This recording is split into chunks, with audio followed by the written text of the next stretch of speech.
Day 3 of NFL free agency. Welcome, football fans. It's Mitch here, back live on the Bottom Line View for a March 12th recap of all the signings, all the action, the frenzy of free agency, day 3.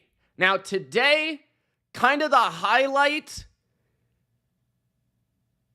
it's pretty much that there was not a lot of big names that got signed.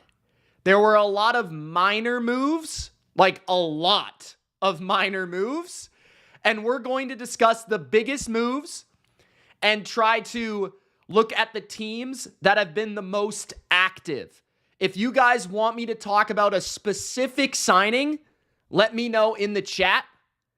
Gronk, spike the like button. And don't forget to subscribe to the Bottom Line View for more NFL free agency news, rumors, and analysis. Also, before we get started, if you're a fan of this channel, if you're a fan of the NFL, you will be a fan of the BLV Discord. It is absolutely free. It's a community full of football fans talking ball each and every day. So make sure to join the Discord for free. Link is in the description of basically every single one of my videos. We're trying to get more people to join it.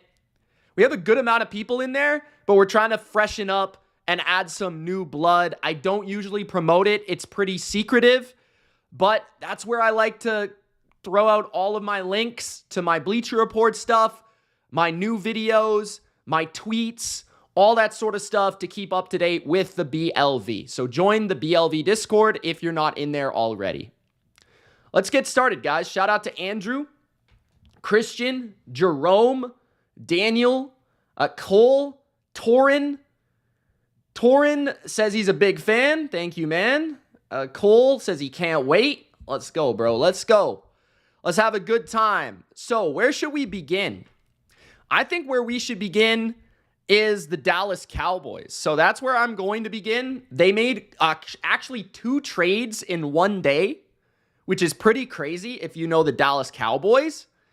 So I'm going to pull up all the stuff for them, and we're going to get started. Let me know which team you want me to talk about today if they made any moves in the chat.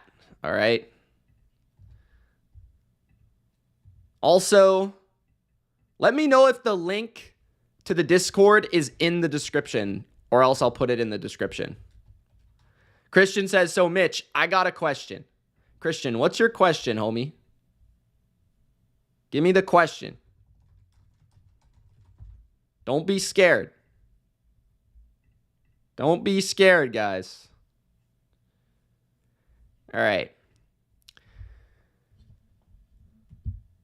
If AR doesn't do well this season, could you see the Colts trading Anthony Richardson next offseason? Good way to start this stream.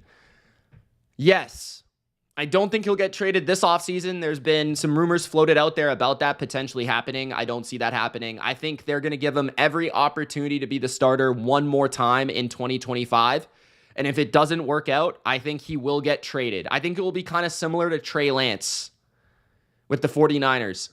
Not similar in the regard of like the Niners found their quarterback, so they moved on from Trey Lance, but the fact that they've given up on this 3rd overall pick that has a lot of athleticism, a lot of traits, but he just can't play quarterback at the NFL level, and another team will take the risk on him and see if they can develop him. So I think he'll be one of those guys where a team will try to reach out and grab him, and he'll probably still, depending on how poorly he plays this year, you know, if he does get traded, it's assuming he doesn't play that well.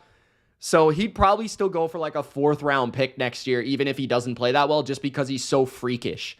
But if it's more of an injury thing, then we'll see. That's kind of interesting. All right. The Dallas Cowboys are making moves, ladies and gentlemen. They have made not 1, but 2 trades in one day. When's the last time Jerry Jones did that for Dallas? Now, Cowboys fans won't be exactly excited and jumping out of their chairs to realize that one of them is Kaiir Elam, a bust of a first-round corner from the Buffalo Bills. But every single year, the Dallas Cowboys try to trade for a bust of a corner. Every year. I feel like for like 5 years straight, they try to trade for a second or a first-round corner or a third-round corner that didn't work on another team. They try to make them work on their team, and usually it doesn't work out. Elam was really bad for the Bills last year. He does have promising traits, being a first-round pick. Better in zone than in man. Good height, good length. Pretty decent straight line speed. Struggles horizontally to cover route runners and quickness. He is not very agile, okay? And that's where he can get routed up and look silly. He's also a pretty poor tackler. And as we saw in the playoff game against Kansas City, when he was on the field, teams took advantage. They just constantly threw at him. Christian Benford left the AFC Championship, and Patrick Mahomes said, "Where is Kaiir Elam? I'll throw the ball at him." So the deal is the Cowboys sending a 5th rounder in 2025 and a 7th in 2026 for Kaiir Elam and a 6th rounder in 2025. So looking at the grading for Elam, he is also, like I said, 6'1", 191. He is a 2001, so still very, very, very young. He's only 23 years old. So that's, I mean, rookies get drafted at 23 years old. So this move, I could see where the Dallas is looking at it like, well, he's not even 24 yet. First round pick, 23rd overall in 2022. Okay, he has played 3 NFL seasons. He started 6 games as a rookie. He had 2 interceptions and 41 tackles. After that, he barely played at all in 2023, and he barely played at all in 2024. He was just a primary backup. He really didn't play much at all. These past 2 seasons, he's allowed a 101 passer rating and a 104 passer rating. Now, what I will say about Elam is statistically, he has only allowed 4 touchdowns in 3 seasons. And that's partly because he hasn't really played that much. I will say that. You know, looking at his completion percentage, it's been pretty poor. He's allowed a 70% completion percentage into his coverage throughout the early portion of his career. So looking at the grading for him, I don't even know. Okay, so he did play enough snaps this year to qualify. He was actually graded as the 58th best corner in football this year, which is a lot higher than I would have thought. 359 snaps. He had a good run defense grade and a good pass rush grade, but I'm not sure if that's really that helpful because he wasn't much of a pass rusher. I'm not sure what PFF is grading there. And tackling-wise, I didn't really feel like he was that good either. But he's a wide cornerback because of his size and his length. 322 snaps out of the 350-plus on the outside. He didn't have enough of a pass rush or a run defense spectrum to be able to actually grade him, but his coverage grade was 70th out of 116, which sounds about right. But like I said, that actually is a little bit higher than I would have expected, and his stats are actually a little bit better on Pro Football Reference than I would have expected as well. So maybe I'm not giving him enough credit. I will say that he's a guy that I didn't mind coming out of the draft. I was not very high on him in 2022, but I do recall him being like a fringe second, late first round pick and being a guy where I was like, I could see why a team would trade him. He fits a specific billing of like a zone corner, specifically like press, bail, cover 3 style. If he has to turn his hips, that's where he gets in danger. So Kaiir Elam is a player that I could feel maybe being a backup to Trayvon Diggs, a backup to Deron Bland. He's a similar build to those players. So I understand why Dallas looked at him and saw him as a potential bargain. At only 23 years old, he turns 24 in May. The other trade that Dallas made is far more interesting, in my opinion.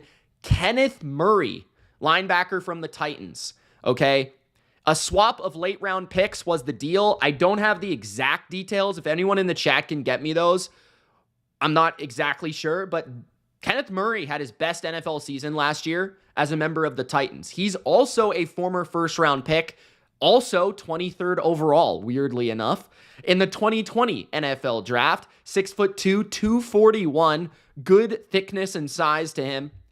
Had some contribution the last 2 years as a blitzer and pass rusher with 3 sacks in both seasons, 3.5 this year, 3 last year. Had an interception in 3 straight seasons. And also had a forced fumble with 95 tackles this year. He had 107 tackles last year at 25 years old. He had 107 tackles as a rookie. Now, early in his career, he really struggled. I remember him being terrible against the run. I remember him not being able to fit the run, being lost, like totally lost, like a chicken with his head cut off. Teams would constantly take advantage of him. He was very athletic, very freaky, very fast, but he didn't know where he was going a lot of the times. Now, in recent years, I feel like he's played a lot better. Like, I think in Tennessee, he did play a lot better. He was graded as the 82nd best linebacker, and according to PFF, he did still play poorly against the run for their numbers. He was a 35 run defense grade, which was literally the worst in the NFL. So, there you go. Yeah, he's never been good against the run, but maybe Dallas can coach him up. I will say I thought he played a little bit better this year. Now, that being said, I think he is a good athlete. So if you're looking for someone to cover in space or to play with as a pass rusher, he certainly can do that. He was actually the 12th highest graded pass rusher at the linebacker position this year, and he was 50th in coverage out of 78 guys. Now, I like this trade. I think that it's a linebacker with good athleticism that fits the billing for what Dallas wants in a Matt Eberflus defense. I'm not like saying Murray is amazing, but I think he, at a weak position for them, is a good gamble. Like, I understand this pickup. He could definitely start for them next year. Christian says Bills got a 6th and a 7th, but the 6th was a pick swap. Yeah, but what about the Kenneth Murray deal? Do you know the Kenneth Murray deal, bro? Let me know in the chat if you have the update there. Guys, don't forget to Gronk spike the like button. And the Dallas Cowboys have also made some moves on their defensive line. Solomon Thomas was signed yesterday, so I want to touch on that because there wasn't enough that Dallas had done for me to really touch on it in the first place. So Solomon Thomas, another former first-round pick, a guy that I think was drafted 2nd overall in the 2018 draft, if I'm not mistaken. I think it was the same draft as Patrick Mahomes. 101st was his grade last year, which was better than Mozzie Smith, so I'll give him that. He was a member of the Jets for a minute, 458 snaps last year, another poor run defense grade. He's a better pass rusher, another freaky athlete. There's a reason he was drafted as high as he was. 3rd overall pick. Sorry, not 2nd, 3rd overall. He has never graded well in his career.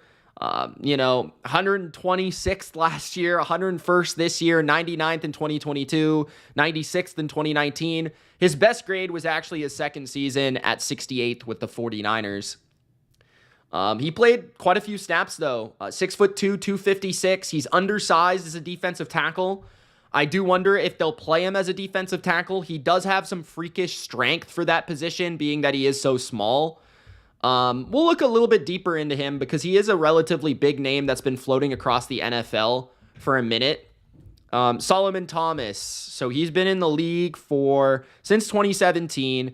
He has 18.5 sacks. He has 8.5 sacks over the last 2 years. He had 5 with the Jets last year in 2023, 3.5 this year. So not bad statistically speaking. He also had 2 passes defense and a forced fumble this year. He's also played mostly healthy, 16 games, 17 games, majority of the time.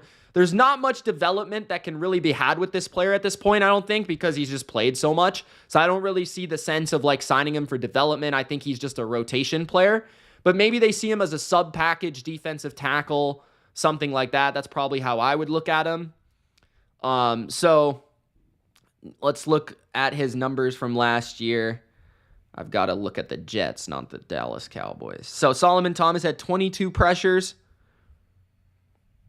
And he had not a very good tackle percentage, 22.6 missed tackle percentage.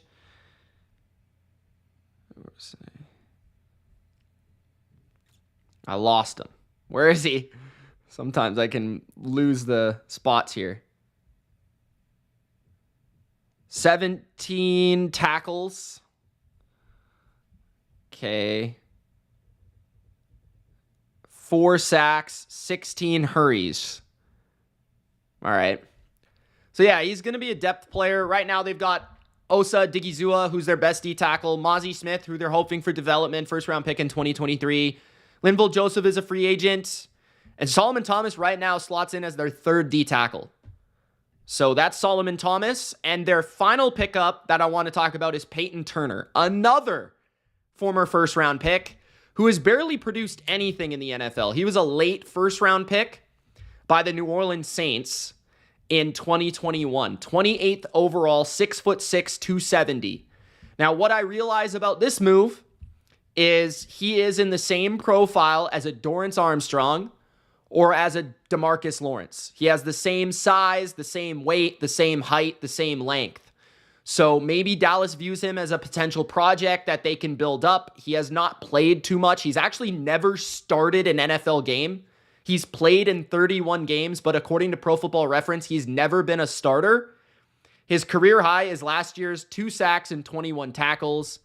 Not much evidence, to really go off of here. But basically, what I can say is this is another prototype, like a guy that fits their style, fits their defense. You know, he could be an edge player that sets the edge and stops the run. That's kind of what his profile was coming out of college. He was graded as the 101st defensive end in the NFL, playing 335 snaps last year. He did have a pretty good pass rushing grade of 70.8, so there's something. His run defense grade, though, once again, was bad, 40.7. So Dallas has brought in all guys that cannot stop the run, which is pretty interesting, but we'll see if they can do it in Dallas. So those are my thoughts on the Dallas Cowboys moves. You guys let me know in the chat what you think of that. Okay, Cowboys are done. I want to talk about the Bills carrying off of this because obviously they made a trade with the Cowboys. So we can kind of go into the Bills. L. Rob says, Hurts and Saquon and A.J. Dillon in the backfield. Have fun trying to tackle that. A.J. Dillon is not very good. I'll just say that, bro. I'll talk about A.J. Dillon. He's never lived up to his status as a draft pick. He's had moments. Don't get me wrong. He's a backup running back. He's got unique size to him. We'll talk about it if we get to the Eagles. But he's not anything special. He's not Earl Campbell, okay? What's up, Caesar? How you doing, brother? Okay. The Buffalo Bills made some moves, so we're going to talk about them once again today. Larry Ogunjobi, Derek Forrest.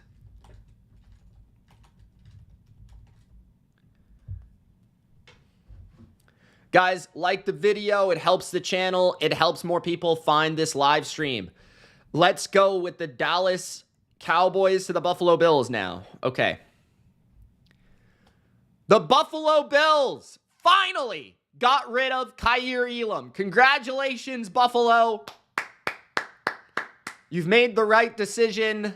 Kaiir Elam was swapped for some late round selections, namely a 2025 6th rounder and Elam for a 5th rounder this year and a 7th rounder next year.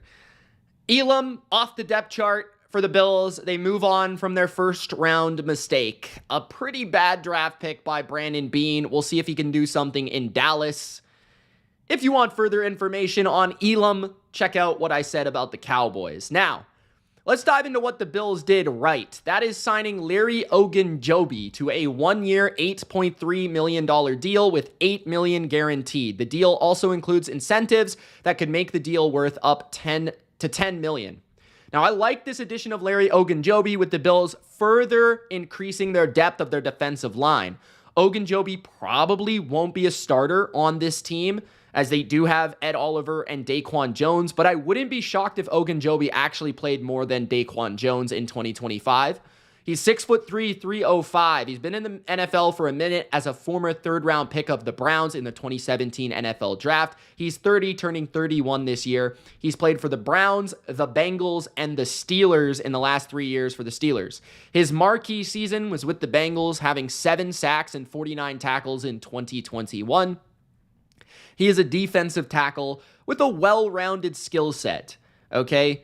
I think this is a solid signing. I don't think it's like an amazing signing, but I think it's a solid signing. I think that he can definitely contribute to this team and in this rotation. I think that, looking at Ogunjobi's numbers, we're going to dive in right now. So, Pittsburgh, he didn't really play much last year, so I guess he did, but he didn't play in the same role because the Steelers had a really good defensive tackle depth chart, so he didn't really play as much as he did in years previous, and we'll dive into that. His grade was poor last year at 48.3. He has never graded that well, if I'm not mistaken, but we'll dive further into that to prove if I'm right or wrong. 16 pressures last season, 2 sacks. He had 10 hurries, and 18 stops. So his most impressive numbers came in the running game with 18 stops, 16 pressures on 550 snaps. Ogunjobi has never graded well. His best grade was actually his rookie season at 78.4. After that, 61.7 with Pittsburgh. The year in Cincinnati that he had 41 pressures and 8 sacks, he only had a 47 PFF grade. So this is not a PFF guy, okay? Despite having multiple seasons according to PFF where he had 6 sacks, 7 sacks, and 8 sacks. So it is what it is. Last year in Pittsburgh, he played 816 snaps, 2023 in Pittsburgh. He had 35 pressures that year, and he had 25 stops. The year previous, he had 30 pressures. The year previous, he had 41. So, for whatever reason, he didn't play as much. I think that was just due to the depth in Pittsburgh at defensive tackle and the fact that they had, quite a few really good players at that position. But I do think he's going to be a rotation piece like what they've had with Jordan Phillips, like what they've had with those third or fourth defensive tackles. That's kind of the role I see him playing. And I think he can kind of help them against the run potentially. He does feel like he's a little bit bigger than their typical defensive tackle, but usually known for his quickness. So we'll see how he plays in Buffalo.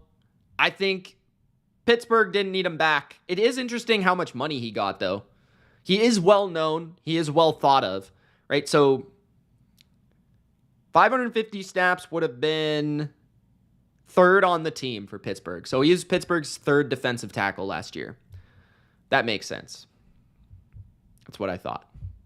Okay, Pittsburgh wishes they would have signed former Commander Derek Forrest at safety. I like Derek Forrest. I like this pickup quite a bit for the Buffalo Bills. I think he's very underrated. He's young, 5'11", 200 pounds. He is a 1999, 25 years old, turning 26 in May. Played 10 games last year, primarily as a special teams player, but he has sparked some good play throughout his career, including 2022. In his second year, he had 4 interceptions in 17 games, 88 tackles. Okay, this is a guy that I feel like was put on the bench because of coach tenure kind of mix-ups. So he's been in Washington through a couple of coaching changes, and I think that's kind of what happened to him. I like Forrest, though. I feel like he's a good tackler, a good athlete, a guy that can contribute on special teams, and might even steal a role in Buffalo's secondary because the weakest position on their depth chart of their entire team is safety. And I feel like Forrest, he's still pretty young. We'll see if he can get some snaps. Last year, he had a 66.2 PFF grade, which was graded in green as good. He also had a 71.3 run defense grade. Speaks to his tackling. This could be a gem. He's never really had a bad season. 2023, he was graded as the 69th best safety. In 2022, he was 42nd. Last year, he played most of his snaps in kick coverage, 68, 40 in free safety, 20 in the box. He's more of a free safety due to his size, I would say. He's 5'11", but he is a good tackler, so I guess they could see him in the box. I guess he does offer some versatility, but this could be their Hamlin replacement. I don't think so. I think they'll look to the draft for that. But this could be like a good depth signing for them that can contribute in a variety of ways. So I do really like Derek Forrest. I think he's a guy that could be sneaky. I wouldn't be surprised if he was playing legitimate snaps for them. All right, so that's the Buffalo Bills. Here we go, guys. What's up, guys? Breaking news. Mike Williams back to the Chargers. Okay, we might have to talk about that, homies. Is that real? I'm going to check. Mike Williams. Yes, you're right. I want to see what the contract is. Bro, why are the Bucks... Okay, it's 1 year, $6 million. Why are the Bucks re-signing that bum, Kyle Trask? Can anyone please explain? The Chargers did other things, right? So we can throw it into the mix. They signed Benjamin St-Juste. Did they sign anyone else today?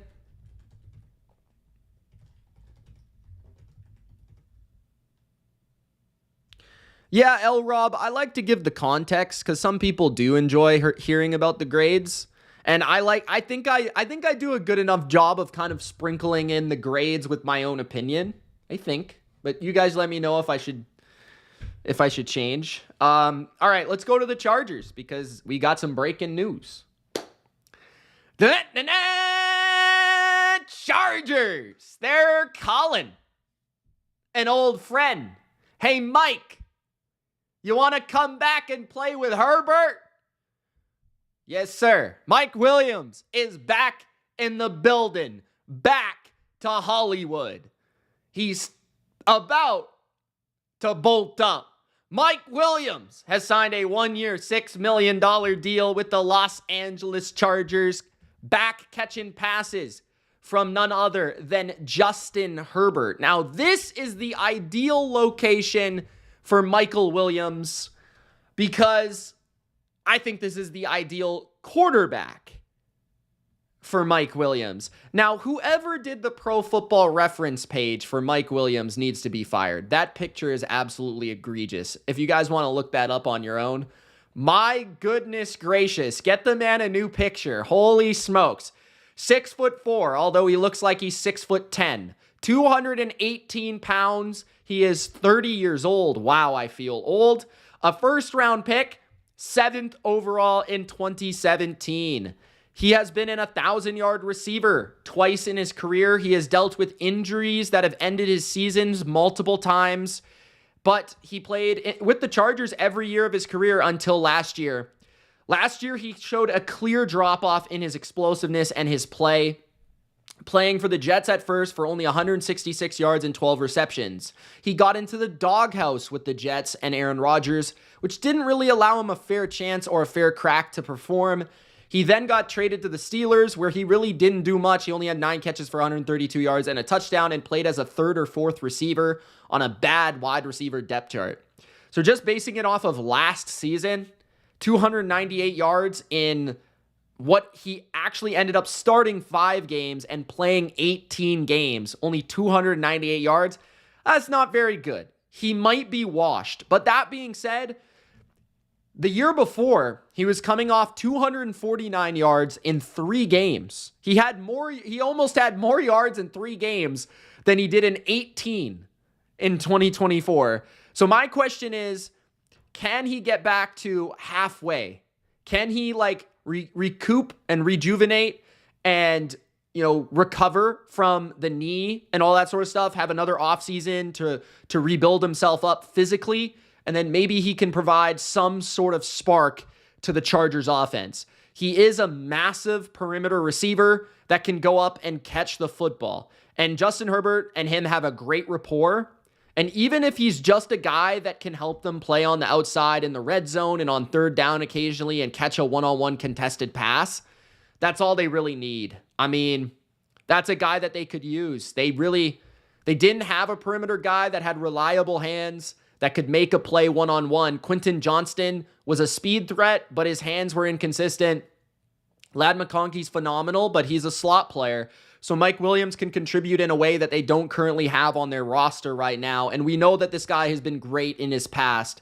And maybe playing in LA is where he needs to play, right? Maybe that rapport with Herbert is essential to the rest of his career. If he has anything left, it will be with the Chargers, right? Now, checking out his grading from last season, I can't imagine it was any good. I don't remember him having great separation. 481 snaps, 108th wide receiver. That's actually not as bad as I would have thought. In his past, he was always in the green on PFF. 23rd in 2018, 33rd in 2019, 49th in 2020, 23rd in 2021, 18th in 2022, and he had a 74.8 grade in 2023 before getting injured. He did play 121 of his snaps in the slot last year, 359 out wide. This is one of the biggest behemoths of wide receivers you'll ever watch. Chargers fans know about Mike Williams. I don't really need to go too much further with this guy, but I feel like I would be happy. Like, if he was a former Patriot and I knew what he could do and he returned to the Patriots as a Patriots fan, I'd be excited. You know, I'm usually excited to see players that have played great for my team to come back home, even if it's not at the same level as they used to be. And it's not like it's a crazy contract. It's a one-year deal, $6 million. Not too crazy, probably a lot of incentives in there. So I think he can play a role. And like I said, I think there's a very good chance. He's only 30. I know he's had a lot of injuries. I think there's a very good chance he could be better next year than this year, just because he's a year removed from the ACL. He's a year removed from a major injury. So there's a chance he could be better this year. So Mike Williams back home to the Chargers. Now, there was another really interesting move, a captivating move for the Chargers that they made. That is St. Juste, the corner from the Commanders, okay? He's a guy that, like Mike Williams, very big for his position. 6'3" cornerback. He is actually Canadian, born in Montreal, Quebec, born 4 days and a year and 4 days after me, September the 8th, 1997. Congratulations. 27 years old. He will be 28 in September to start the season. He played 17 games last year, started 14 for the NFC finalist Commanders. He had 7 pass defense and 71 tackles, which was a career high. He also had a wicked 17 passes defensed in the year 2023 at 26 years old. That was one of the best in football. And 2 forced fumbles. A guy that's been heavily targeted in his career, but has actually had some good moments. Like, he's a solid player in my opinion. He might not be an ideal starting corner, but he's good. Like, he's a guy that could compete for like a second spot or a second perimeter spot. Maybe more ideally, he's the 4th corner on your depth chart, but I could see him being a second corner. I mean, he was for the Commanders for the last 3 years, right? He allowed a 47% completion percentage in 2022 and then followed that up in 2023 with 17 passes defensed, right? Despite allowing a higher percentage of 63%, but that's still not that bad. You know, his best years in terms of passer rating, 2022, 87%, 2023, 87 rating, 87 rating in both seasons, not 87%. And then last year, he allowed a 61% completion percentage and a 102 rating. So it was the worst season of his career since his rookie season in coverage. But I think part of that was because he played a lot more man this year. And I'm almost guaranteeing that's the reason. So I actually like this move for the Chargers quite a bit, because I could see this as a good scouting, understanding what a player does well and doesn't do well, right? Understanding that he played really well in a zone system previously, and Washington with Dan Quinn decided to play more man, and it didn't quite work out for St. Juste. Maybe because he's got that long frame with the long arms, and typically when you're man coverage corner, you need the twitchiness and the speed. And that's not really St. Juste's game. Despite playing 859 snaps, they clearly relied on him, right? 812 in coverage grade last year at 116 is atrocious. You know, that's really bad. His run defense grade was decent, though. He played 751 wide snaps. In the years previous, he was graded 92nd and 86th. So still not great. I mean, again, ideally probably a 4th corner. But just seeing some of his production, only 26 years old. Only 26 years old, going to be 20. Or that's Derek Forrest, my bad. Only 27 years old. But I feel like he's going to be a guy that probably going to be their 4th corner. But let me check their depth chart, because I feel like they let go of Christian Fulton. So And Asante Samuel's a free agent. Asante Samuel didn't play that much this year. St. Juste and Dante Jackson was brought in. Okay. So they're looking for competition at that spot. They've got Jasir Taylor, Still, who's pretty good. And anyone else? I feel like I'm missing somebody. Is Hart not on there? Yeah, Cam Hart. So Cam Hart is there. Still is there. And maybe they're looking at a competition for their other corner spot, St. Juste and Jackson. That's probably what they're looking at. So that's the Chargers. They bring back Mike Williams, and they bring in an intriguing corner in Benjamin St. Juste. All right. Yeah, I'm not really going to be talking about the re-signings very much. It's just Mike Williams wasn't actually on the team last year, so I feel like that's worth talking about. Okay. Chargers are done. What's up, everybody? If you haven't already, Gronk spiked the like button. Looks like we got 27 people in the chat. We only have 14 likes, so get those likes up. It helps the channel. It helps other people find this content. Okay. What do we want to do next? The Steelers? The Steelers made quite a few moves today. Darius Slay finally actually signed, so we could talk about that. What's up, Christian? He says, Steelers need to go get Samuel. Bro, they also signed Eccles. So I don't know if they're going to get Samuel, though. Let's talk about the Steelers next. Slay, Malik Harrison, I haven't talked about. Kenneth Gainwell, I haven't talked about. And Brandon Eccles. I've been waiting on the Steelers. Been waiting for Slay.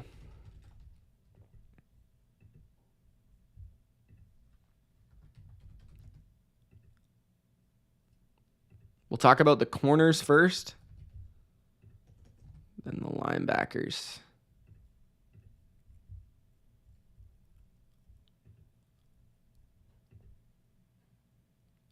Okay. The Pittsburgh Steelers have added not one, but two corners to their secondary, a replacement linebacker, and a backup running back who's very similar to their starter. Let's talk about it. His name is Big Play Slay. That's right. Borderline Hall of Famer Darius Slay has signed a 1-year, $10 million deal with the Pittsburgh Steelers. Christian's got his terrible towel out right now. He's swinging it around like a jabroni. 1 year, $10 million. Darius Slay still playing, still kicking at a high level despite being 34 years old. He is born on New Year's Day. I actually didn't know that. 6 foot, 190-pound corner has always had that slick, smooth, silky smooth style. I've always loved watching Darius Slay. His movement skills are art. Okay, Darius Slay is an artiste of a cornerback. He is a 6-time Pro Bowler, a 1-time All-Pro with the Detroit Lions in 2017 when he led the NFL in interceptions and passes defensed.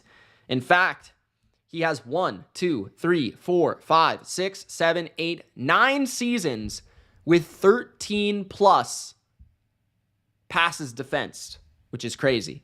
Last year, he actually didn't have an interception, which was the first time in his entire career since his rookie season when he only started 4 games.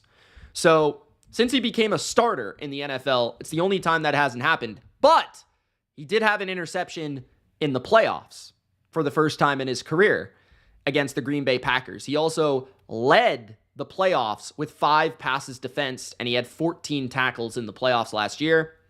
He was, I would say, the CB2 for the Eagles, as Quinyon Mitchell was a rookie sensation and largely took on the more challenging of the receivers for the other team. But the Eagles do tend to play sides of the football. So it's not like he was never covering the best receiver, but primarily Quinyon was was covering that guy. Now, one thing I can say about Slay is Pro Football Reference basically has him as he allows an 80 passer rating pretty much every year of his career. In 2018, 72, which was the best according to Pro Football Reference. In 2019, 81. He had a down year with this first season with the Eagles in 2020 at 111 passer rating allowed, according to Pro Football Reference. But it was also the lowest ADOT that he had allowed in his career, so I will say that. He had a bounce back year in 2021 with 74 passer rating allowed, then 83, 80, and 81. Okay? Completion percentage has always been very rock solid for Slay, allowing a 46, 55, then a 76, which is his career high, 58, 58, 61, 54 this past season. So he allowed only 54% of passes to be complete into his coverage last year, according to Pro Football Reference. Again, I say according to Pro Football Reference because people will have different stats depending on which site you go to. But Pittsburgh, I like this move for them. I was not expecting it. I was not actually expecting Slay to leave the Eagles. I thought he would just resign eventually. I do think this is actually a big loss for the Eagles as well. They lost Isaiah Rodgers and they lost Darius Slay. So that's their second and fourth corner. So they're going to have to replace them. Slay, though, graded as the 23rd best corner in football, playing 946 snaps. And honestly, that is probably a really good evaluation. If I were to say, where is Darius Slay in terms of the best corners in the league? 23 sounds about right. Honestly, 75.5 coverage grade last season was also pretty elite. It was 15th in the NFL. His grades are usually pretty solid. This year was better than last year. 2022, 21st, 2021, 4th. 2020 and 2019, he had bad seasons according to PFF, 86 and 56. Then, 2015 through 2018, 10, 11, 16, 24. 4.36 speed at his peak. I don't think he quite runs that fast anymore. I think he's best in zone coverage. I think he's best with his eyes on the quarterback. He's best at breaking on the football. I think he's a little worse when playing man, a little worse when playing press, but he can do those things. I think he's better in zone. But with the Eagles, they would play a little bit of man, but mostly quarter coverages, mostly too high coverages. So I think as a CB2, really good signing. Joey Porter Jr., I think he's a CB1 in the league. He's had his ups and his downs. I don't think he's one of the best, but I think he is. And I think Slay will make them a much more unbreakable secondary, just in terms of there won't be huge weaknesses. Now, another player that they signed is Brandon Eccles, who's an interesting player. He is a nickel corner, and right now they have him listed as the starter in Pittsburgh next year. We'll see if that works out, but it's possible. He was in New York with the Jets, had 5 interceptions, 16 PBUs, and 2 pick sixes during his tenure in New York. If I'm not mistaken, he was the 4th corner with the Jets. I don't think he was the starter. He was 94th in football last year, 1 spot ahead of Beanie Bishop, 406 snaps played. He had a 40 run defense grade, which is not good. He had a decent pass coverage grade of 61.2. He's been a backup pretty much his entire career. Now, they did have him listed as a wide corner, though, in New York at 5'10", 175, despite his size. That's interesting. I'm going to look further into him because I feel like he's been a slot corner before. So I'm going to try to look a little bit deeper into this guy just to see if in past seasons he played the slot position, because I want to say he did, because I feel like he did. But yeah, I mean, he's a depth player. He might be able to start some games for you. He might not. 61% completion allowed is pretty good. 91.8 rating allowed is not bad. So his stats aren't too bad. That's with the Jets last year. And let's see, 2023. How many games did he play last year, though, in 2023? Played 14. He only started 1 game. He started 4 games for the Jets last year. He started 14 games as a rookie. Can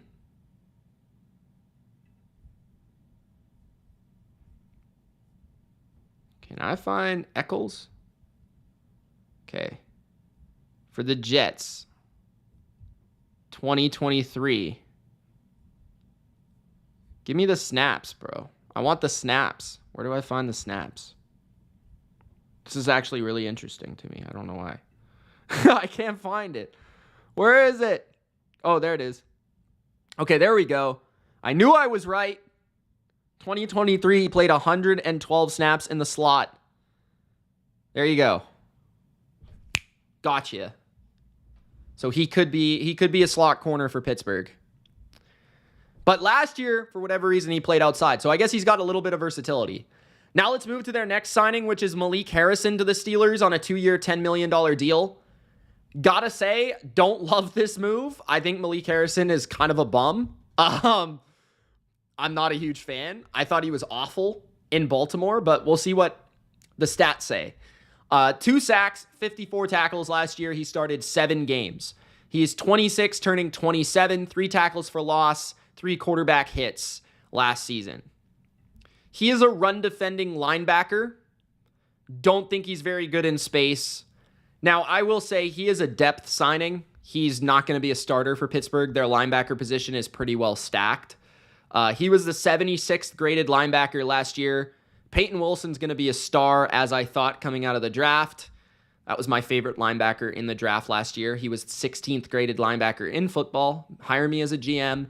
Patrick Queen is also, in my opinion, a very good player. So run defense-wise, 39th in the NFL. He's the replacement for a Landon Roberts. 6'3", 259. Much bigger than a Landon Roberts, though. Landon Roberts is like 5'11". He also played quite a bit in kick coverage, so he is special teams versatile. Played on the D-line a little bit, as well on the edge, 189 snaps, so he brings some versatility. So maybe a little bit of a chess piece for the Steelers there. Not a lot to really check into there on Malik Harrison. Not a guy you want in coverage, not a guy you want in space, but a guy that can stop the run, maybe do a little blitzing, a little pass rushing, a little kick coverage. So a versatile linebacker piece, 2 years, $10 million. I would say he's a downgrade from a Landon Roberts, but not crazy. I don't think it's like crazy or anything. Then you've got Kenneth Gainwell.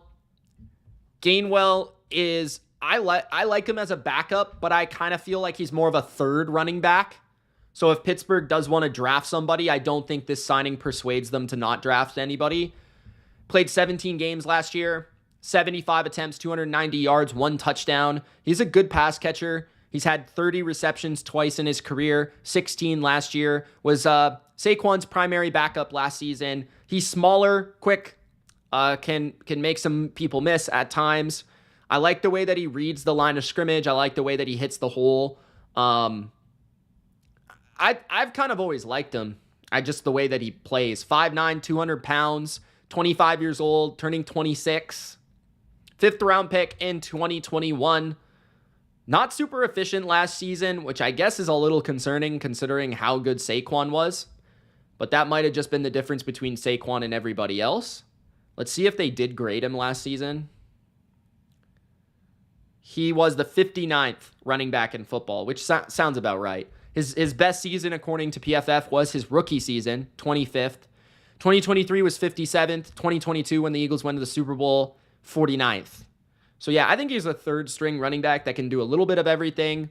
Feisty, plays hard, can pass block, can pass catch, can run. Decent third running back. That's Kenneth Gainwell. Not super expensive. I think it was a 1-year contract. I don't see the money, but 1-year contract. That's the Pittsburgh Steelers. Big play Slade's coming to town. He's staying in Pennsylvania. All right. What happened? L. Rob says, reports are 3 teams are in on Justin Simmons, but he's narrowed it to the Commanders and the Eagles. I could see him going to the Eagles. With Vic Fangio, that would make sense. Christian says, Cowboys treat free agency as a depth signing. Oh, Sing's in the chat. What's up, bro? L Rob, who are you talking about? Slay? Yo, Mitch, what up? Maybe late to the whole thing, but what did you think of the Jag signings? I'm not a huge fan of them. I broke down the Jag signings yesterday on the live stream. I don't think they signed anybody today, did they? Correct me if I'm wrong. But if you want to check the live stream from yesterday, I broke down all their signings from yesterday. So go check that out, bro. I actually really liked De'Ami Brown. And who were the other ones that they signed that I liked? I think all the other ones I was kind of like not like super pumped, but I was kind of like, I don't mind them. I didn't hate any of them. Jordan Lewis was okay, maybe a little expensive. Murray. Who's Murray? I just have Murray in my notes. Who's Murray? Oh, the safety. I didn't like Murray. I didn't like that signing. And then Hainsey, I didn't mind either. De'Ami was my favorite, though. For sure. I like De'Ami Brown quite a bit. Big Al says, all hail King Caesar. What up, Christian? Yeah, but go check that out yesterday, bro. I did a full cohesive breakdown on it.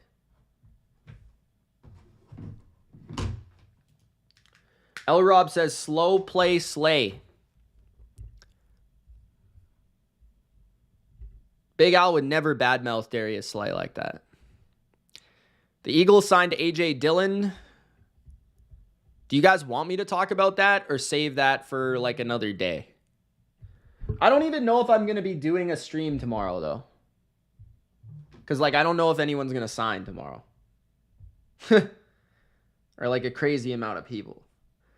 The Cardinals are making a big addition on defense. They're reaching an agreement with Dalvin Tomlinson. Mac Jones is signed with the Niners! Finally!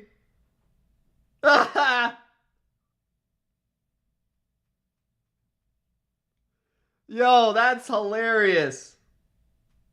Okay, I gotta talk about that. I've got to talk about that. Lenny is gonna love that. Oh my god.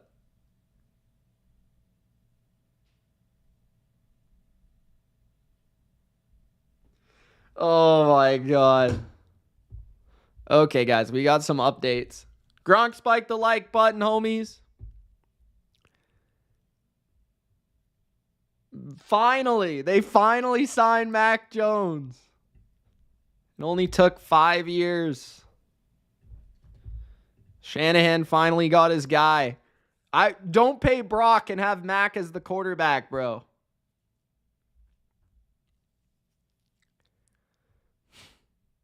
All right, I got to talk about this. I'm sorry, guys. I got to talk about this.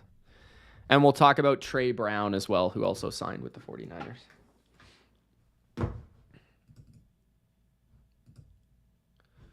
Okay. Lenny's going to love it. Oh, my God. He's going to go crazy. All right. He's going to make like a YouTube video, probably.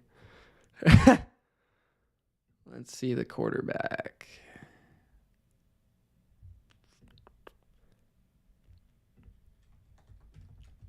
Honestly, bro, I wouldn't extend Purdy. I would wait till the longest possible moment. I don't think he's been quite that good to, like, pay whatever the hell he wants. All right. The 49ers have finally chosen Mac Jones. Mac Jones has signed with Kyle Shanahan and the 49ers a 2-year, $7 million deal with $5 million guaranteed. Kyle finally gets the quarterback he was going to draft 3rd overall before the rest of the organization made him pick Trey Lance. Now, that makes it real interesting. The 49ers moved on from their backup this offseason Josh Dobbs, he signed with the Patriots, although he was kind of like the third string / second string last year, right? The year previous, though, they had Sam Darnold, who was also kind of like a former first-round pick project player who we know what he went on to do. Max value $11.5 million for Mac Jones, which means he's locked and loaded as their backup. And the incentives are probably based on the play time if he ends up playing at all for the 49ers. If Brock Purdy gets hurt, which he did last year, and he's been hurt twice in his career, by the way. So there is some value of having a backup in San Francisco. So Mac Jones, I think, is a great fit, by the way, for the Niners. I always thought that, back when he was drafted as out of Alabama, I thought that was the ideal place for him. Physically, he is not a great quarterback. He doesn't have great arm strength. I know him better than pretty much anybody. He was a Patriots guy. I really liked him coming out of the draft because I thought in college he was a very quick processor, very smart, can make the right decision, and he had great mechanics and can throw an accurate ball. And to me, that's always first and foremost in this type of system. Honestly, he has a lot of similar traits to Brock Purdy. I think Purdy is a better athlete, but Jones can do a lot of the same things that Purdy can do from the pocket, for sure. He's actually a little bit bigger at 6'3", 220. He is only 26 years old. He's a former first-round pick and national champion. He was second in Offensive Rookie of the Year voting in his rookie year with the Patriots, and he's never played on a team with great weaponry. In New England, he was kind of scapegoated by Bill Belichick and the organization for putting Matt Patricia as their offensive coordinator, for never signing an offensive line or a receiving core. And honestly, Mac never really got a fair shake after his rookie year. That being said, I don't think Mac is a starting quarterback just because I think physically he doesn't have what you're looking for in terms of one trait that stands out. He doesn't have a wicked arm. He doesn't have great mobility. And those two things, you need one of those things, in my opinion. Or you have to be like the smartest, most cerebral, most accurate player you've ever seen. Like, you have to have one trait that really stands out in your game. But I think in San Francisco, you can maximize a player like this. If he does have to step in, I think he can play well. And honestly, I thought in Jacksonville, he didn't play bad. He had to start 7 games last year. He went 2-5, but he had a 65% completion percentage. He did have an 8-to-8 touchdown to interception ratio, which isn't great. But I thought he kept the Jags competitive on a really bad team with a really bad defense. They were like the worst defense in football last year. He had 1,672 yards, which averaged out to 167 yards per game. Had an 80 passer rating last year. So his numbers weren't great, but I thought when you watched him, he had some moments of still playing pretty good football. Let's check his grade from last year. He was graded as the 32nd quarterback in football, which sounds about right, like the worst starter possible. And they graded 42 quarterbacks. And if you include the guys that they didn't grade, like he would have been 65.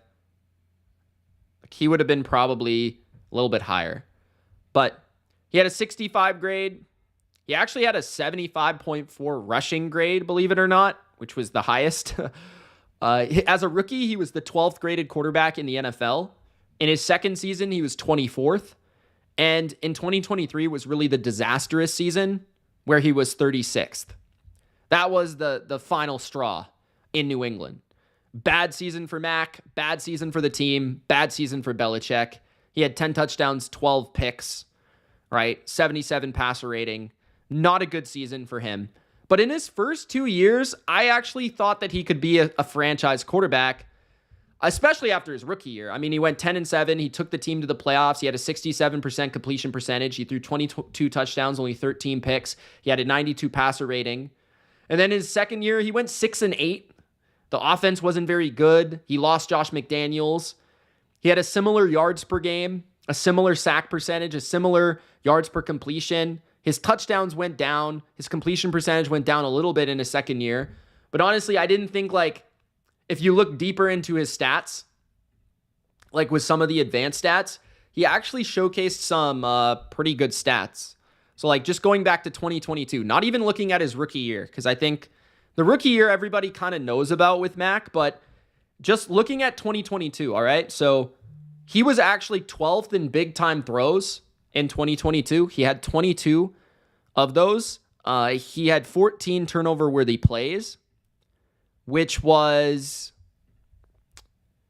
17th, tied with Justin Herbert. Like, 2022 wasn't that bad of a season for him, to be honest.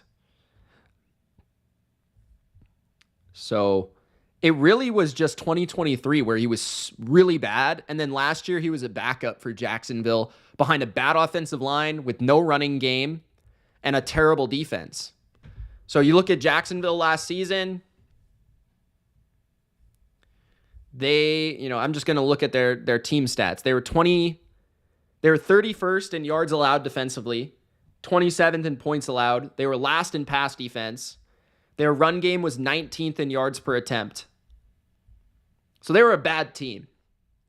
So if Mac could get in there, if Purdy gets hurt, or, whatever happens with Purdy, if he holds out, or whatever happens with his contract, I think the Niners have a quarterback that can play a little bit. And I think what Kyle will like is his ability to pick up the offense, make quick decisions. And Mac was really good at Alabama with reading the defense by utilizing motion. That's something that Mac was really good at. And the Niners use more motion than just about anybody in the NFL. So he's really good at using his eyes and kind of figuring out where the numbers advantage is, playing in the RPO game. Play action was a skill set for him. So I've always felt that was his best fit in the NFL. So it's a really interesting pickup. I'm excited for Mac. I hope that we get to... I'm intrigued for the preseason. I want to see how he looks on this team. And yeah, we'll see. But yeah, I think it's a good backup quarterback for that team. They also picked up a corner, Trey Brown, who I think will compete for snaps. I don't necessarily think will be a starter on this team. He was a Seahawk. He's young. He's 27, turning 28. Not that young, but 27, turning 28. He's only played in the NFL for 4 years.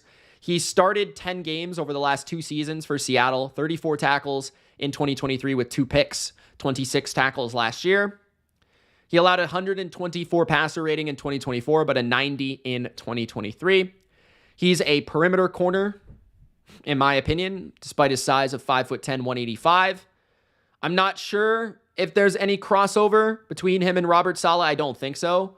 But I would just say that being that he played in Seattle, I think there is probably some tape that Saleh looked at and said, that is useful in my defense.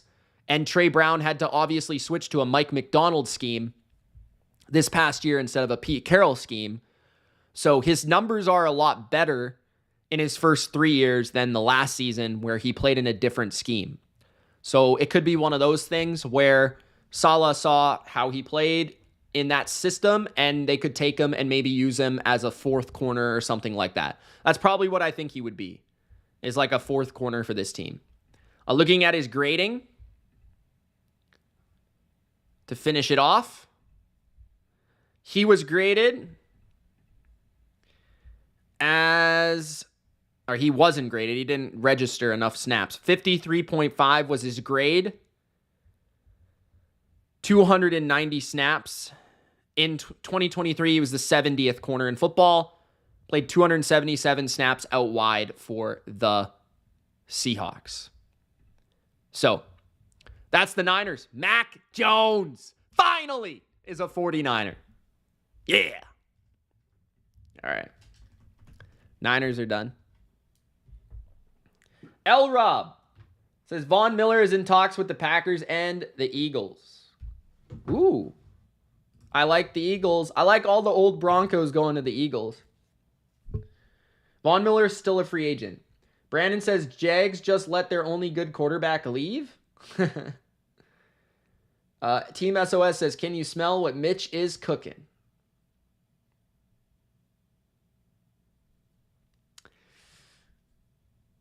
The jabroni beating, pie eating, trail blazing, eyebrow raising. Mr. Elevation says, let's go Panthers fans. Panthers? Should we talk about the Panthers? Who have they signed, bro? other than Rico. They signed Rico. They signed anybody else today? Oh, yeah, Christian Roseboom. Do I think the Niners are in rebuild mode? Not really. That would be my answer. Sort of. Retooling mode would be my categorization. Adam Thielen is officially returning to the NFL next year. He should, because he was really good last year. Dalvin Tomlinson signed with the Cardinals. That's a good pickup. Let me add that to the list. First, Cardinals made some signings. They signed Jacoby Brissett. Okay. Let's go Panthers next. Rico Dowdle, and Christian Roseboom, and they signed a punter, if we want to talk about that too. Sam Martin, who is the Bills punter. Did the Bills sign a punter? They signed the Broncos guy, right? Or is that a different team? I might be confusing. Roseboom was a starting linebacker for the Rams last year, if I'm not mistaken. That's an interesting pickup. Yeah, he played almost 1,000 snaps. Okay, we'll talk about it. All right.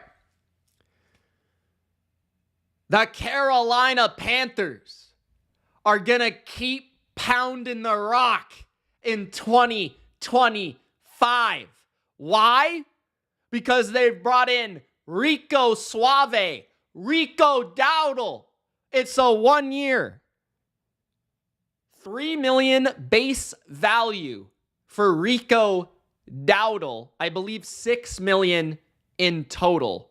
Rico Dowdle was the down in, down out, workhorse running back of America's team in 2024. Caesar will tell you, 235 attempts, 1,079 rushing yards, a 2-touchdown season, unfortunately, but 53 first downs, 39 catches, 249 yards, 3 touchdowns through the air, 5 total touchdowns, 1,328 total scrimmage yards. Keep pounding down the throat of the defense. Rico Dowdle is a 1998, meaning he will turn 27 in June. He is 6 foot, 215 pounds. And in my opinion, he's a good change of pace for Mr. Hubbard, the Canadian kid. I feel like Rico Dowdle can do everything Hubbard can do. He's not quite as explosive, but he's maybe a little bit better as a pass catcher, if I had to say. You know, even just looking at their grading, Hubbard's weakness was as a pass catcher. He had a 39 receiving grade, which was one of the worst in the league. Rico Dowdle had a 64.9. He also had a good pass blocking grade at 62.1. That's not bad. Where was that? That's actually in the top 10 in the NFL. So, yeah, Rico Dowdle, that's kind of what I liked about him in Dallas. He can run it. He can catch. He can block. He's not incredible, right? But he's very solid. 22 grade last year overall at the running back position. 24th in rushing grade. 29th in receiving grade. The year previous, 43rd in the NFL as the change of pace for Tony Pollard in Dallas. I think this is a good pickup. Some Cowboys fans were saying, why would the Panthers sign Rico Dowdle? They're probably just upset that they didn't re-sign him, because Dowdle had 1,000 friggin' yards last year. I thought he looked pretty good. You know, you look at his game logs, he carried the rock down the stretch. I mean, you look at week 10 on, 19 carries for 86 yards, 22 carries for 112 and a tutty, 18 for 131, 25 for 149. He had a bad game against Tampa, because everyone does. 13 for 23. 23 for 104. 22 for 72. This guy was carrying the ball 20 times a damn game, and Dallas didn't want him back. Dallas is interesting. I don't know. I don't really know what to say. He's better than Javonte Williams, Jerry. I'll tell you that much. He's not as good as Hubbard. I think Hubbard will still be the primary back there, but he's a damn good backup. and doesn't have that much wear and tear, but still has enough experience to play on every snap. And I think he'll be the third down running back. Brooks is still injured, so he needs time to get back healthy. I love this signing for the Panthers. I really do. I think he's a solid running back. Then the other signing is Christian Roseboom, who's a linebacker for the Rams, who started for the Rams last year. 6'2", 237. He is 28 years old. Just turned 28 in January. Played 11 games this year as a starter. This is his first year starting. He had 135 tackles for the Rams last year. 1 sack, 4 passes defensed. What has me intrigued about this is the fact that the general manager of the Panthers is a former linebacker himself. So I trust his judgment in that area. I don't trust his judgment in every area, that's for sure. But I trust his judgment in that area. I think what Roseboom is good at is tackling, is run defense, and he's got really good size. I will say he is not fast. He is slow. Okay, he is not very athletic. But the system in LA is pretty similar to the one in Carolina, being that the Carolina guy used to be from the Rams. So there is similarity there. Roseboom was graded as the 72nd best linebacker, playing 956 snaps. He had a 77 grade in 2022, and he was 79th in 2023. His coverage grade was 58th. His run defense grade was 69th. Nothing too crazy there. Let's see if we can find anything a little bit deeper here. Maybe just in terms of like run defense stats. Let's see if we can find run defense. But yeah, I could see Roseboom potentially being... They lost Shaq at linebacker. Josie Jewell is there. Trevin Wallace isn't bad. I liked him coming out of the draft. Roseboom could be a rotation linebacker, ideally, or he might even start. I wouldn't be that surprised. Maybe they draft a linebacker in the first round. That's also a possibility. Let's check his run defense stats. Is there anything here? Huh. Oh, that's the wrong season. There you go. Mr. Elevation says it's a depth signing. Considering how many snaps he played for a playoff team, I feel like he's got a chance to play some snaps. But he could be their third linebacker. I wouldn't be surprised. It would make more sense. Roseboom, 50 tackles in the run game, which is 16th in the NFL last year. 29 stops, which is 21st. So there you go, Panthers fans. I love these pickups. And then Sam Martin, punter from the Bills, 1 year, $3 million. He's a punter. I don't really know what else to say. He's not bad. I never really felt like watching the Bills and I was like, wow, Sam Martin is awful. They've got to cut him right now. He's played for Detroit, Denver, and Buffalo. He's old. He's like 35. He did have a 46.7 yards per punt this past season, which was top 5 in his career. So there's that. His net yards per punt was one of his worst. He did have 25 punts inside the 20.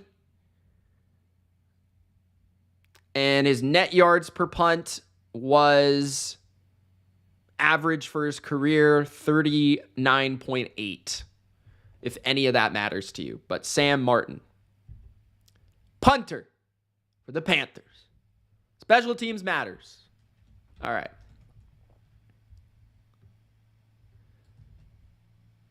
Russell Wilson meeting with the Giants. Yup. Nick's in the chat. What's up, Nick?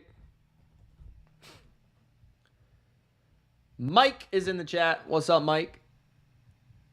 Says, well, Mac Jones ends up a Niner after all. We talked about that a little bit earlier, bro. We went crazy.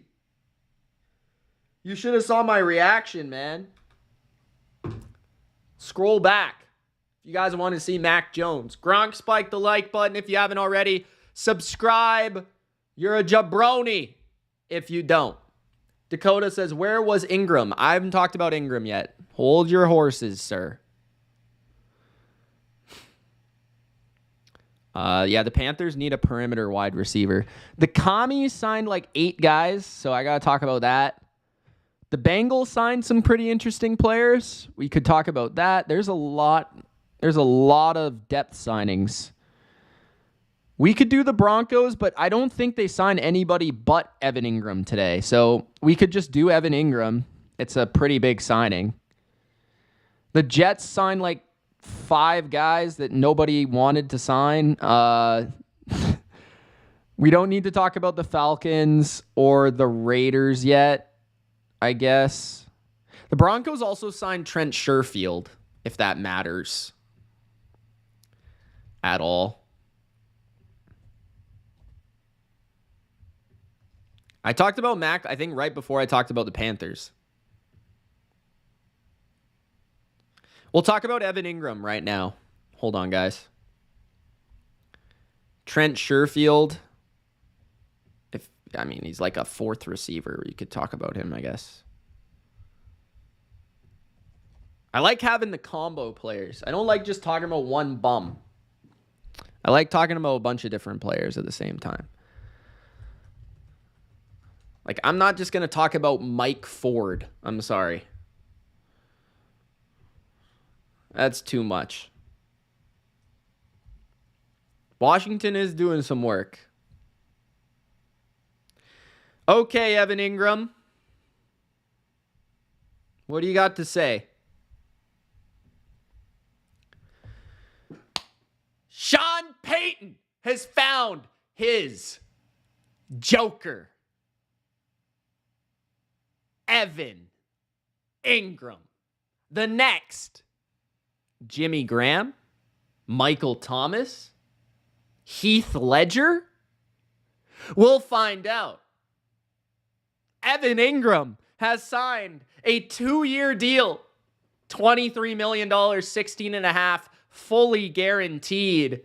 Ingram will play in the slot and move around the formation for Bo Nix's offense with the Broncos. I love how Evan Ingram fits in this offense because Sean Payton knows how to use the move tight end, a guy that doesn't want to block. He's essentially a receiver. He's a slot receiver, essentially. He is not going to block anybody. He doesn't really even have the size to do that. But that's not what he'll be there for. What he'll be there for is to find the vacated areas in the zone and run after the catch. And Sean Payton is excellent at finding those soft spots for tight ends, getting him the ball in his hands on screens. Evan Ingram is great in that area. He's been one of the best tight ends in the league in terms of pure receiving production, in terms of yak ability. That is what he's going to bring to Denver, and that is exactly what they look for because all of their offense is centered around the quick, short passing game with the occasional deep ball. He's 30 years old, so there is a little bit of age here. He's turning 31 in September. He's 6'3", 240 pounds. All right. He had 47 catches for 365 yards and a touchdown last year, only a 7.8 yards per reception with the Jags. He did get somewhat phased out of the offense last year, even in the action that he did see, which he had 40 yards per game, which was his worst since 2021, which was his final season with the Giants. His worst season with the Jags overall. Now, I don't know really why that was. Did he just decline? Maybe.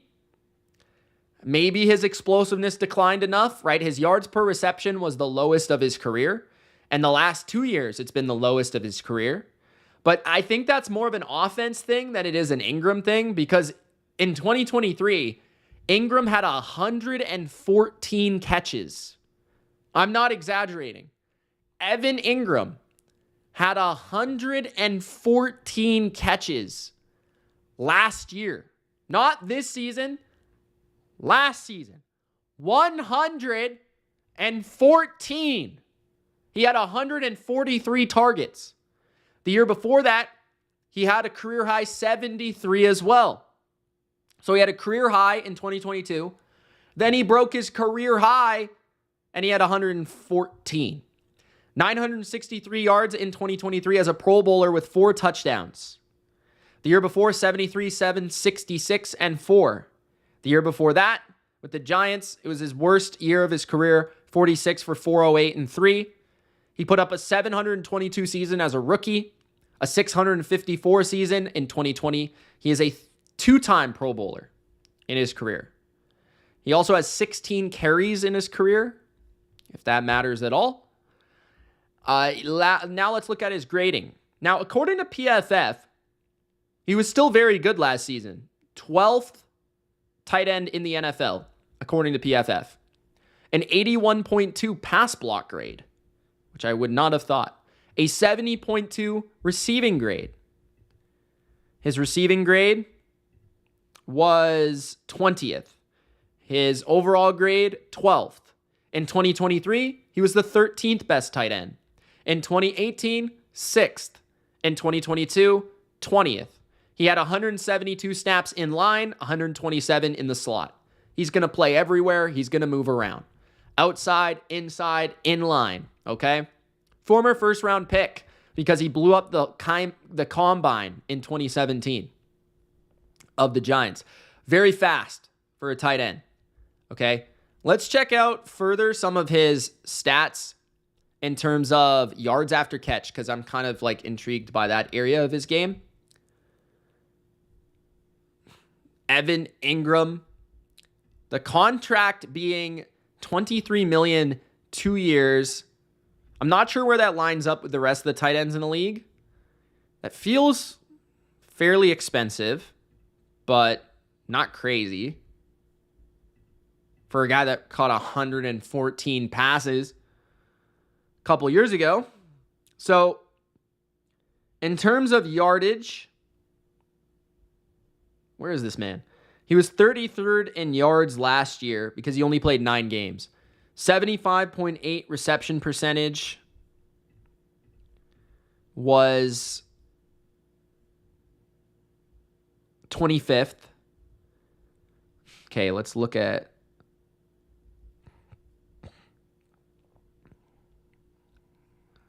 Yak. Can I find Yak? Yak. Can't find this man's name. Where is he? Bro. All right. I can't find him. I'm lost.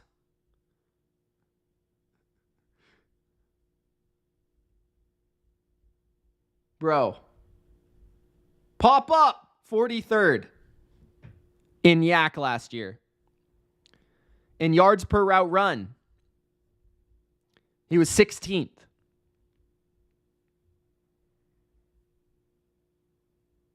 He had 5 missed tackles. Now let's look at 2023. Because 2024 he was hurt. He only played 9 games. What was his injury? I don't remember what his injury was. What was his injury?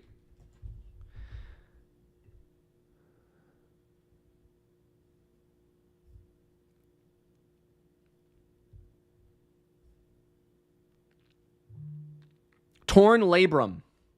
Okay, not the worst injury you could sustain. Not bad. All right. So Ingram last year in 2023 had 4.6 yak per reception, which was much better. That was around 20th.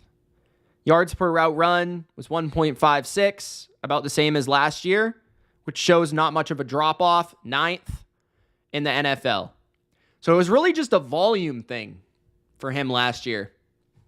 That's for the drop-off, at least statistically speaking. So I like how he fits with the Broncos. They've got Marvin Mims as their do-it-all yak player, slot, downfield target. Cortland Sutton is their outside guy. Franklin's a young developing player. Could they add another veteran receiver? I think so. But I think Ingram's a solid veteran option, a huge upgrade at tight end. Even that, they picked up a couple nice little young players last year. So, yeah, Evan Ingram to Denver. They also added Trent Sherfield, who's a player that I'm not even sure will make the team. But he's been around the NFL, man. San Francisco, Miami, Minnesota. He's a special teamer. He's like a 4th receiver. you know, and on Denver, he wouldn't even be the fourth receiver. He'd probably be like the fifth. He only had 8 catches last year. His best season was in Miami, 30 for 417. He played in Arizona as well. So he's a guy that might contribute to your special teams, but has enough experience to play receiver in a pinch. So those are the Broncos. Big addition in the new Joker, Evan Ingram. Okay. We've got some tweets.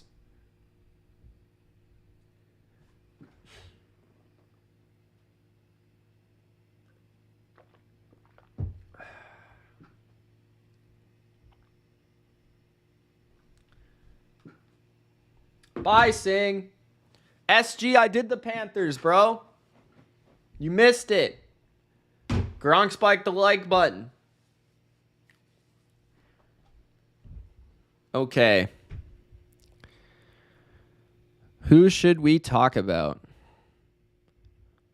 The Eagles only signed A.J. Dillon, right?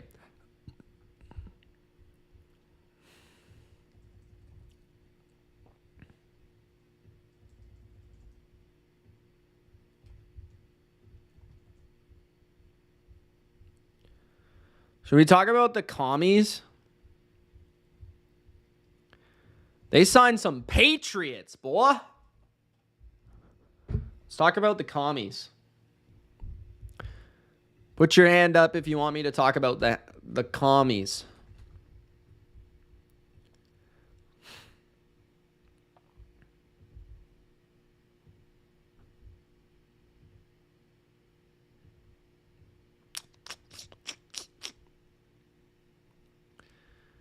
All right.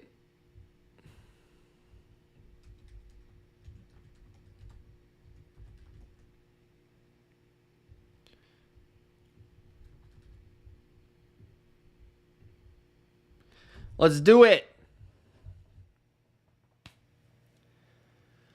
The Washington Commanders really like former Patriots that won Super Bowls. And I don't blame them. The Commanders have signed Jonathan Jones. Thank you, Jonathan Jones, for your years of service as a New England Patriot. One of my favorite underrated corners in football for many years. It's a sad day to see him leave. Dietrich Wise, a captain of the Patriots in the past, will be joining Dan Quinn's defensive line in Washington as well. Both signed a 1-year deal, Wise for $5 million. Jones, I'm not exactly sure on the term. We're also going to discuss the additions of Eddie Goldman and Javon Kinlaw, as well as Will Harris. But let's begin with the Patriots. Dietrich Wise definitely fell off a bit last year from a Patriots fan perspective. But the entire Patriots defense fell off last year. So that could have been a Belichick thing, or the multiple Belichicks that left the Patriots last season. It could have been at fault of Gerard Mayo. Despite this, only starting 5 games, Dietrich Wise had 5 sacks. In previous years, he had 4.5, 7.5, 3, 2.5, 2, 4.5, and 5. He's been a steady depth player for the Patriots. And this is the type of guy that is a big D end and a small D tackle. He's got the inside-outside versatility and is more of a high work rate grinder type of player. Will do whatever your coach asks him to do. Very high intelligence level. He's a prototypical Patriot. Okay? I feel like in recent years, he's been rushing from the edge more commonly for the Patriots. While it felt like in his early seasons, they would try to rush him from the inside. He's a good sub-package player if you want to put him on the inside. And he's a good early down edge stuffer if you want him on early downs on the edge. 6'5", 280. So he's a big defensive end. And that's kind of what he's been throughout his career for the Patriots. I could see why they want him in Washington because, one, their run defense wasn't very good last year. I think he'll help them in that area if they want him to set the edge. I feel like also he is an interchangeable rotation piece, kind of like a DeMarcus Lawrence light for Dan Quinn. He had DeMarcus Lawrence in Dallas. Wise is sort of a light version of him. Not as good, but an interesting player. Now, the other Patriot that signed, and let's actually check the grade for Wise last year and his previous seasons. He's one of those guys, though, that I don't think his value is quite shown in his grade, but let's see what they graded him. They graded him as the 79th best DN, 409 snaps. He'll probably play something similar for Washington this year. His best seasons were in 2020 and 2022, according to PFF, as the 30th best edge rusher in 2022, 31st in 2020. In 2023, it was actually his weakest season, 98th. Okay. Yeah. Former 4th-round pick. Super Bowl champ. Brings experience. Brings culture to the Commanders. Now, the one I'm really excited about for the Commanders is Jonathan Jones. Great slot corner for the Patriots in the past. Did have probably his worst season of his career last year. I'm not going to lie. But again, a lot of Patriots did because Belichick was gone. And I don't think he was quite used well enough or correctly. Okay? I think he could slot into Washington's slot corner position and immediately upgrade them because he's an excellent man coverage player. 712 snaps for the Patriots last year, 78th graded corner, which actually would have been the second best on the Commanders last year. But throughout his career, he's been graded 21st in 2023, just last year, 38th in 2022, 5th in 2020, 19th in 2019, 58th in 2017. He was huge for the Patriots in their recent dynasty years. 2017, he was a stud. 2018, getting to the Super Bowl, beating the Rams. 2019's great defense the Patriots had. And he really is shifty, quick, great lateral movement, versatility to play inside or outside. Last year, he played more out wide, 404, 166 in the slot, because the corner position for the Patriots was lacking in depth. He's better in the slot and always has been, and he's always been very fast, a 4.33 speed.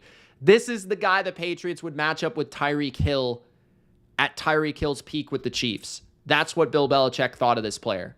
He is a A1 personality, A1 captain, A1 person. Great fit for a culture, great leader. Not very big, very small when he goes to hit somebody, but he will tackle well. He's an efficient tackler, but not a big hitter. Okay, so those are the Patriots that they signed. They also signed Will Harris, safety, from the Saints. 2 years, $8 million with a max of $10 million. 6'1", 206. Will Harris will replace, I assume, Forrest on their depth chart. And he could rotate in as a starter because they don't really have great safeties. Oh, yeah, Jeremy Chin left too. I forgot about that. So Will Harris might actually replace Jeremy Chin. So 13 starts last year for the Saints. He started for the Lions as well in 2021 and 2022. If I'm not mistaken, with the Lions, and Michael can help me out here, I believe he played some corner with the Lions, and he played some nickel corner with the Lions, as well as safety. He kind of has that hybrid ability to play safety or corner. He had 74 tackles last year, interception, 5 passes defensed, which was actually the most of his career last season. Last year, he allowed a rating of 79.4, which was the best of his career, and a second career low 7.6 yards per target, a 65.9 completion percentage. His grade, Will Harris, was 63rd on 860 snaps at safety. So he might play alongside Quan Martin. He also played 113 snaps in the slot, so has some versatility to play free safety. The slot, he played 257 snaps in the box, 112 along the defensive line. Hybrid piece. Joker piece for Dan Quinn. 15th in pass rush grade among safeties, 54th in coverage, 67th in pass defense. That makes sense because he's more of a corner, more of a coverage guy than a run defender. So Will Harris, hybrid safety corner player. Then you've got the two defensive linemen they signed, Eddie Goldman and Javon Kinlaw. Eddie Goldman has always been a big run stuffer. He's not what he was in his prime with the Bears. He came back to football after retiring for a year or two. So he opted out in 2020 for obvious reasons. He came back in 2021. He retired in 2022. He then decided not to play in 2023. He came back to the NFL in 2024 and played a rotation role. He was a good player early in his career with Chicago from 2015 through 2018. But he's a big run stuffer. That's what he is. So he'll try to help them stuff the run and, be a guy that can help a bad run defense from last year in Washington. He will probably rotate with Payne, Kinlaw, and Newton on the inside. Let's check his grading real quick. And we've also got the final signing of Javon Kinlaw, which I thought was crazy. The money was crazy for him. So looking at his grade, 91st Eddie Goldman last year. His peak being 2018, 12th in the NFL alongside Akeem Hicks in Chicago. Kinlaw was graded as the 79th best D tackle. He signed a $45 million deal on a 3-year contract, 30 guaranteed, for a player that was a former first-round pick, never graded better than 79th in the NFL. His pass rush grade was 33rd. He's got a lot of rare skills, a rare skill set as a former first-round pick, 6'5", 319, moves well, but just not one of those players that really has a high IQ, in my opinion. Just doesn't have that knack. Like watching him with the Niners, he also has been done dirty on his Pro Football Reference page with his picture. It's absolutely gross. He had 17 starts last year, which was the first year he really started all the games. That was with the Jets and Robert Saleh. He had 4.5 sacks. He had a fumble recovery and 2 forced fumbles. He had 40 tackles, which was a career high.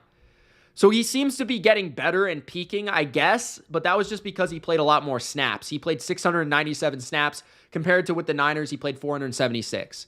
So you can say what you want about that. I don't really know. But to me, I'm not a huge Kinlaw fan. I don't really love this signing. I think it was way too much guaranteed money, honestly. Way too much guaranteed money for a player that has never shown any consistency at all. But they're going to have to count on him to be a starter alongside Daron Payne.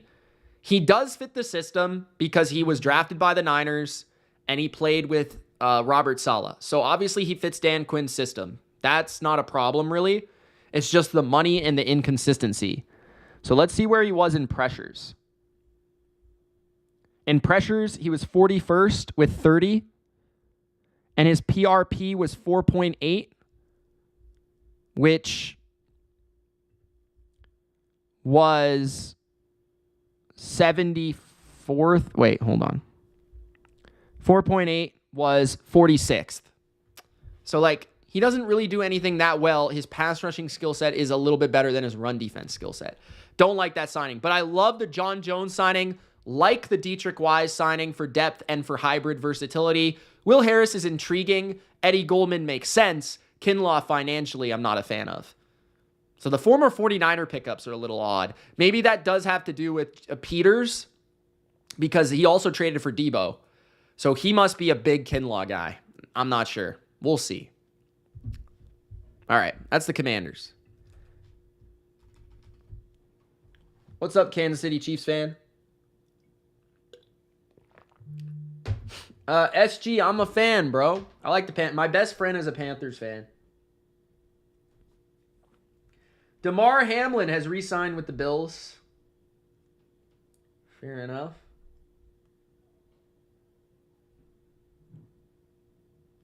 DeMarcus Lawrence signed a 3-year, $32.49 million deal.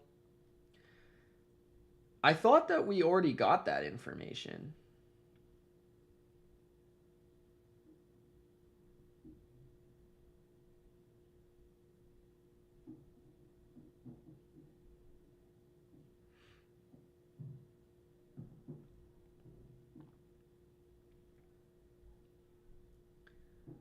Okay, where should I go next, guys?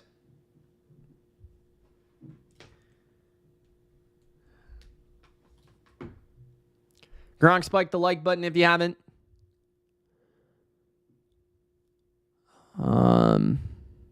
Seahawks, we could talk about the Seahawks. Seahawks, Jets, Titans, Browns, Cardinals, Bengals. Those are the teams I want to talk about, probably for the remainder.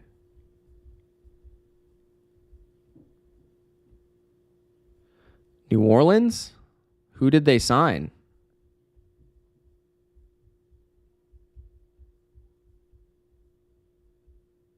I talked about them yesterday.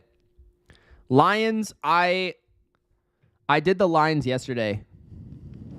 No news today that I saw for the Lions. I did Justin Reed yesterday, bro. Go check it out. It's on the channel. Let's do Seahawks next. Seahawks next. Then I'll do the Bengals, okay? Seahawks next, then the Bengals. DeMarcus Lawrence.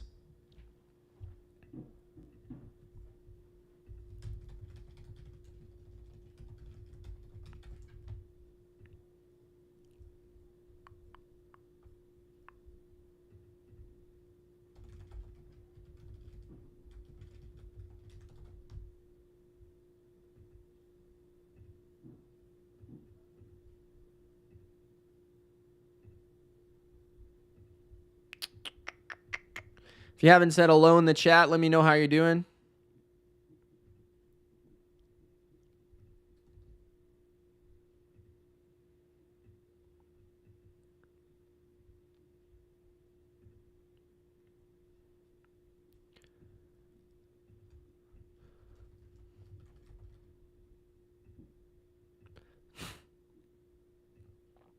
All right.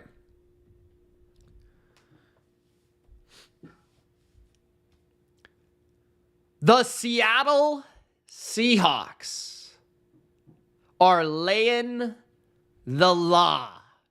DeMarcus Lawrence, the tank, has signed a 3-year, $32 million deal with 18 guaranteed. Incentives could take it up to 42 in total value.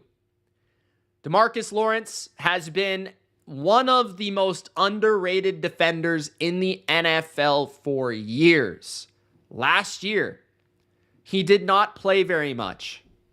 4 games, he had 3 sacks in 4 games. Previous to that, he had solidified himself as one of the best run-defending edge players in the NFL. Checking his grades, you'll be impressed. Last year was not grading too well, 56.8. But before that, 2023, 8th best edge in football. 2022, he was 32nd. 2021, 4th. 2020, 4th. 2019, 12th. 2018, 8th. 2017, 1st. 2015, 26th. Second round pick, 34th overall, 6'3", 265 pounds. My question about DeMarcus Lawrence in this defense is, where is he going to play? That's my question. Because I don't think he's an edge rusher in this style of defense, unless you're playing a 4-man front. It depends on how Mike McDonald's going to, and I don't know what he's thinking. I don't know if he thinks that Lawrence is going to play a 5-tech on a 3-4 style. I don't know if DeMarcus Lawrence is going to play the edge. You know, when you've got Leonard Williams and Byron Murphy on the inside. You've also got Nwosu and Mafe. Like, is Lawrence going to be an early down guy then? Where does Jaron Reed fit into all this? So it's kind of confusing with the deployment. They've got too many players on their defensive line, which isn't a bad thing. I'm just trying to figure out where DeMarcus Lawrence slots in here. Because to me, he's a better rusher from the inside sometimes. He is a really good interior rusher. Does Byron Murphy come off the field on third down? Does Jaron Reed come? Because you're not taking Leonard Williams off the field. Are they concerned about Nwosu's health? Are they concerned about Maffei's health? I'm kind of intrigued by what they think here. Last year, Maffei played 607 snaps, was the 24th graded rusher. Nwosu only played 190 snaps. So perhaps they think Nwosu isn't quite going to be a part of this team, or they don't really have long-term plans with him, or they're not certain he can stay healthy. But he's a kind of an undersized guy, right? I mean, like, comparing Nwosu to Lawrence, it's not even like they play the same position. Like, Nwosu's 6'2", 251. Lawrence is 6'3", 265. Okay, and Nwosu typically stand up. Lawrence typically hand in the dirt. Derek Hall played 673 snaps. Had a pretty good pass rush grade, 43rd. 6'3", 254. Closer to the dimensions of DeMarcus Lawrence. But maybe this is to use Lawrence more as an early down player. He is a little bit older. I don't know. I'm really interested. I don't know. Maybe you guys let me know in the chat or in the comments. Let me know what you think. Where is Lawrence going to slot in? Where is he going to play? Is he going to play interior on passing snaps, edge on rundowns? He's 32. He's turning 33 in April, so he's pretty old. This contract would take him to the end of his career. This is a lot of money for a guy that's coming off an injured season, despite the production. You know, and he's had some injuries throughout his career, but he's mostly been able to stay healthy. His best season of his career was 2017, where he had 14 and a half sacks. And like I said, he was graded very well. 2018, he had 10 and a half sacks. But he's never been a huge sack guy, especially since Micah Parsons got there. He's been more of their run defender, their strong side edge player. 4-time Pro Bowler is DeMarcus Lawrence. Really good football player. Like, I have no complaint. Really good football player, other than the fact that he got injured last year.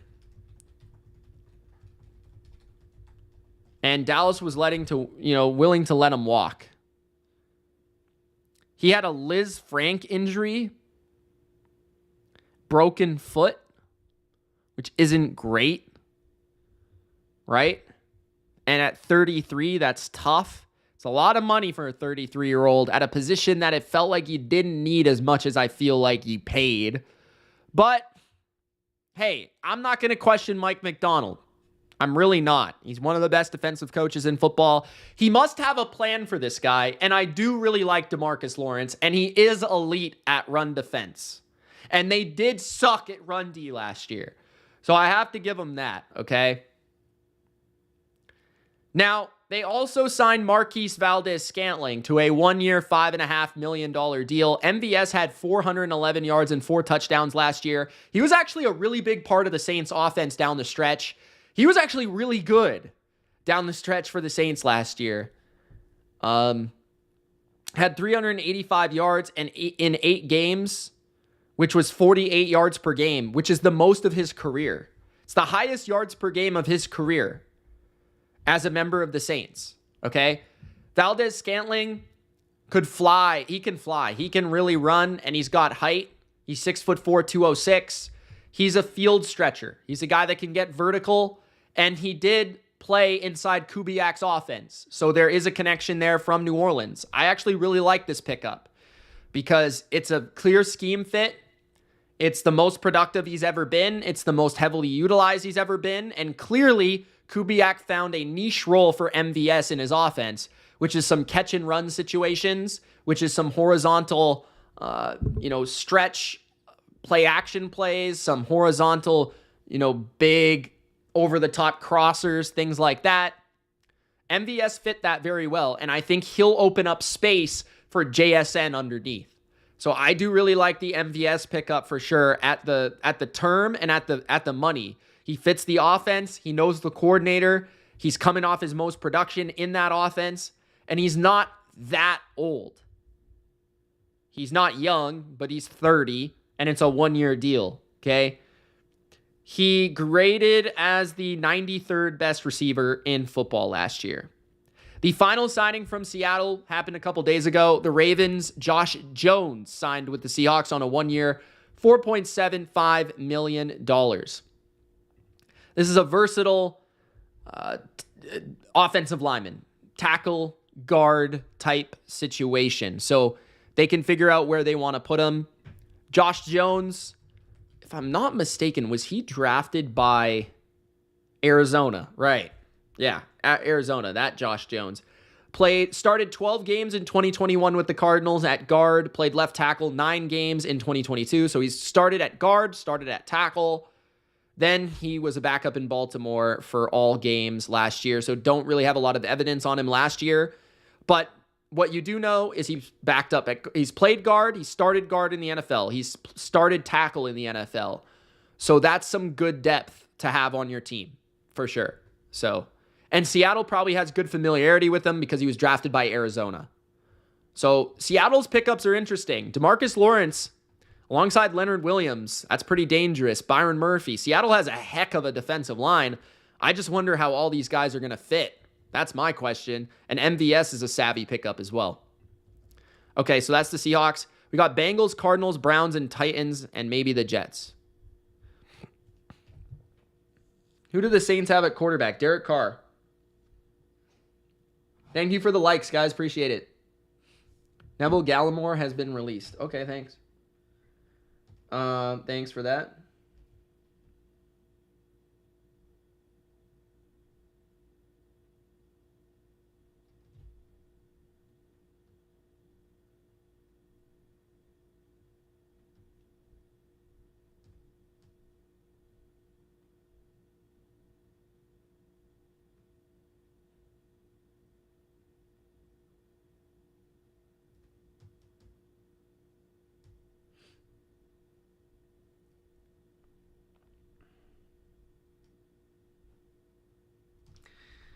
All right. Who should I go to next? The Bengals?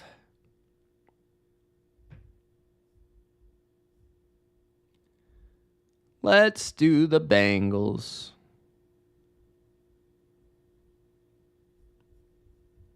He signed 2 players. Okay. Anyone still here? Let me know in the chat.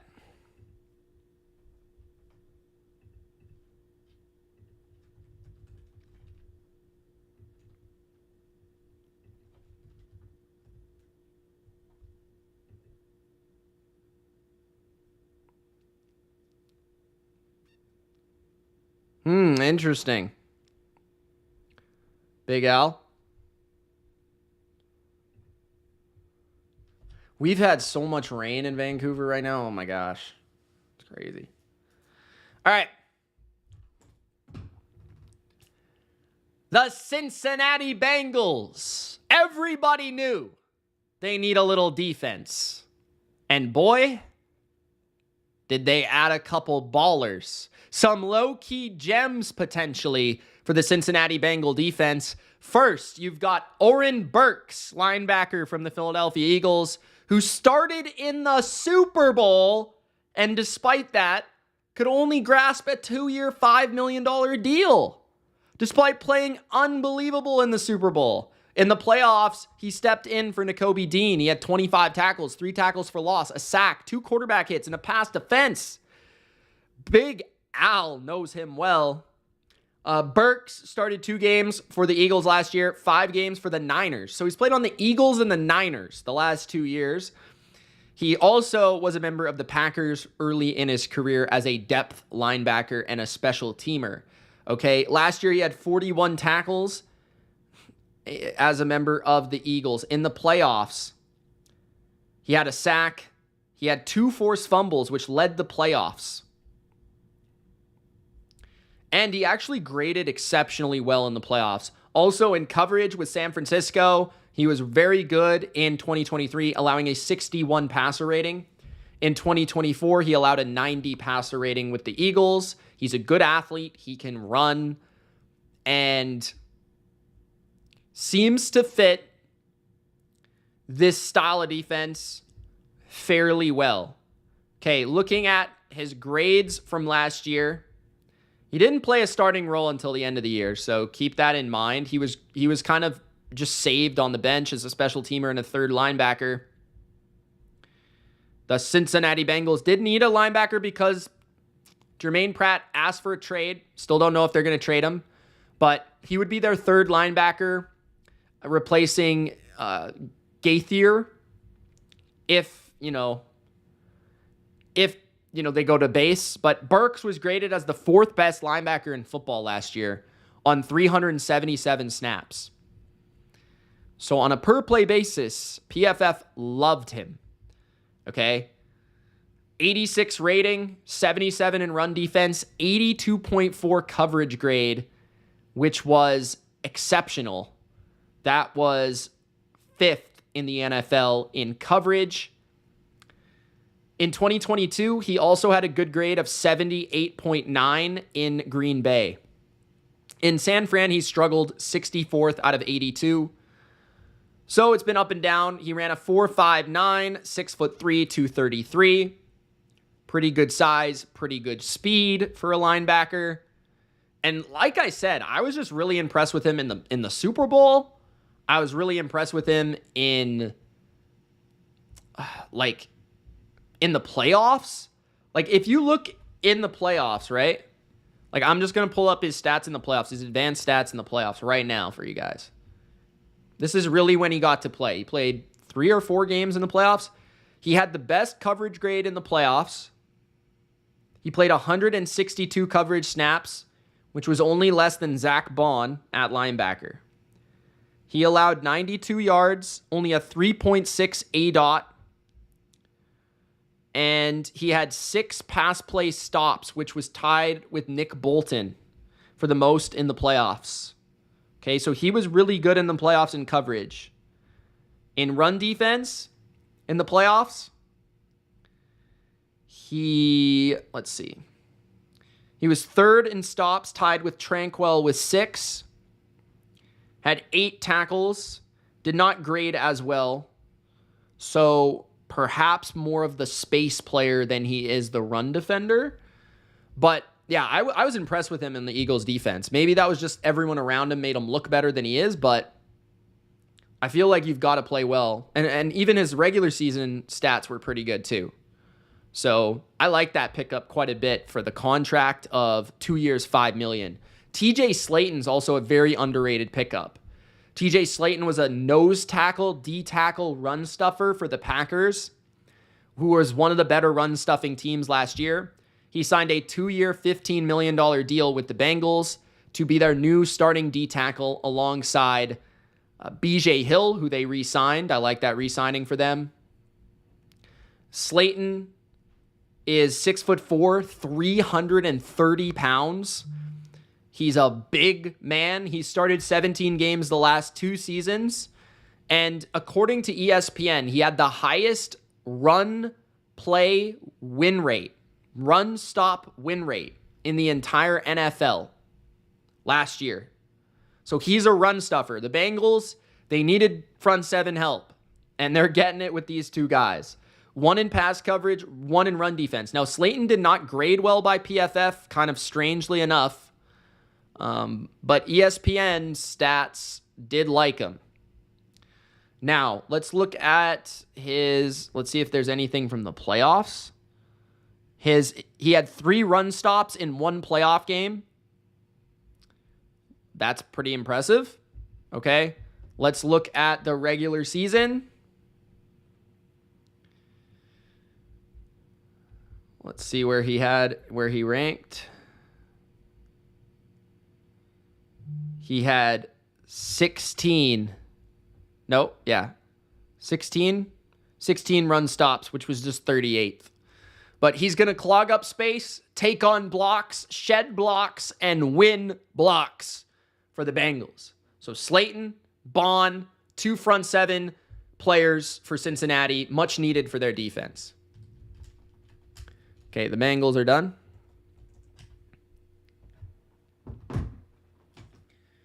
What's going on now? Doesn't look like anything.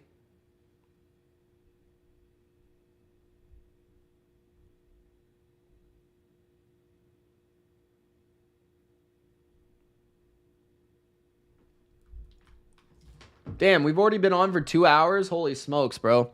Gronk spiked the like button. We got a couple more teams to go. Cardinals.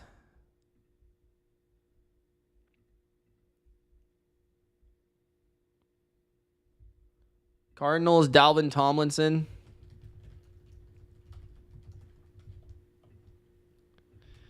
And I mean, I don't even know if I need to talk about Michael Carter, or Michael Walker, sorry.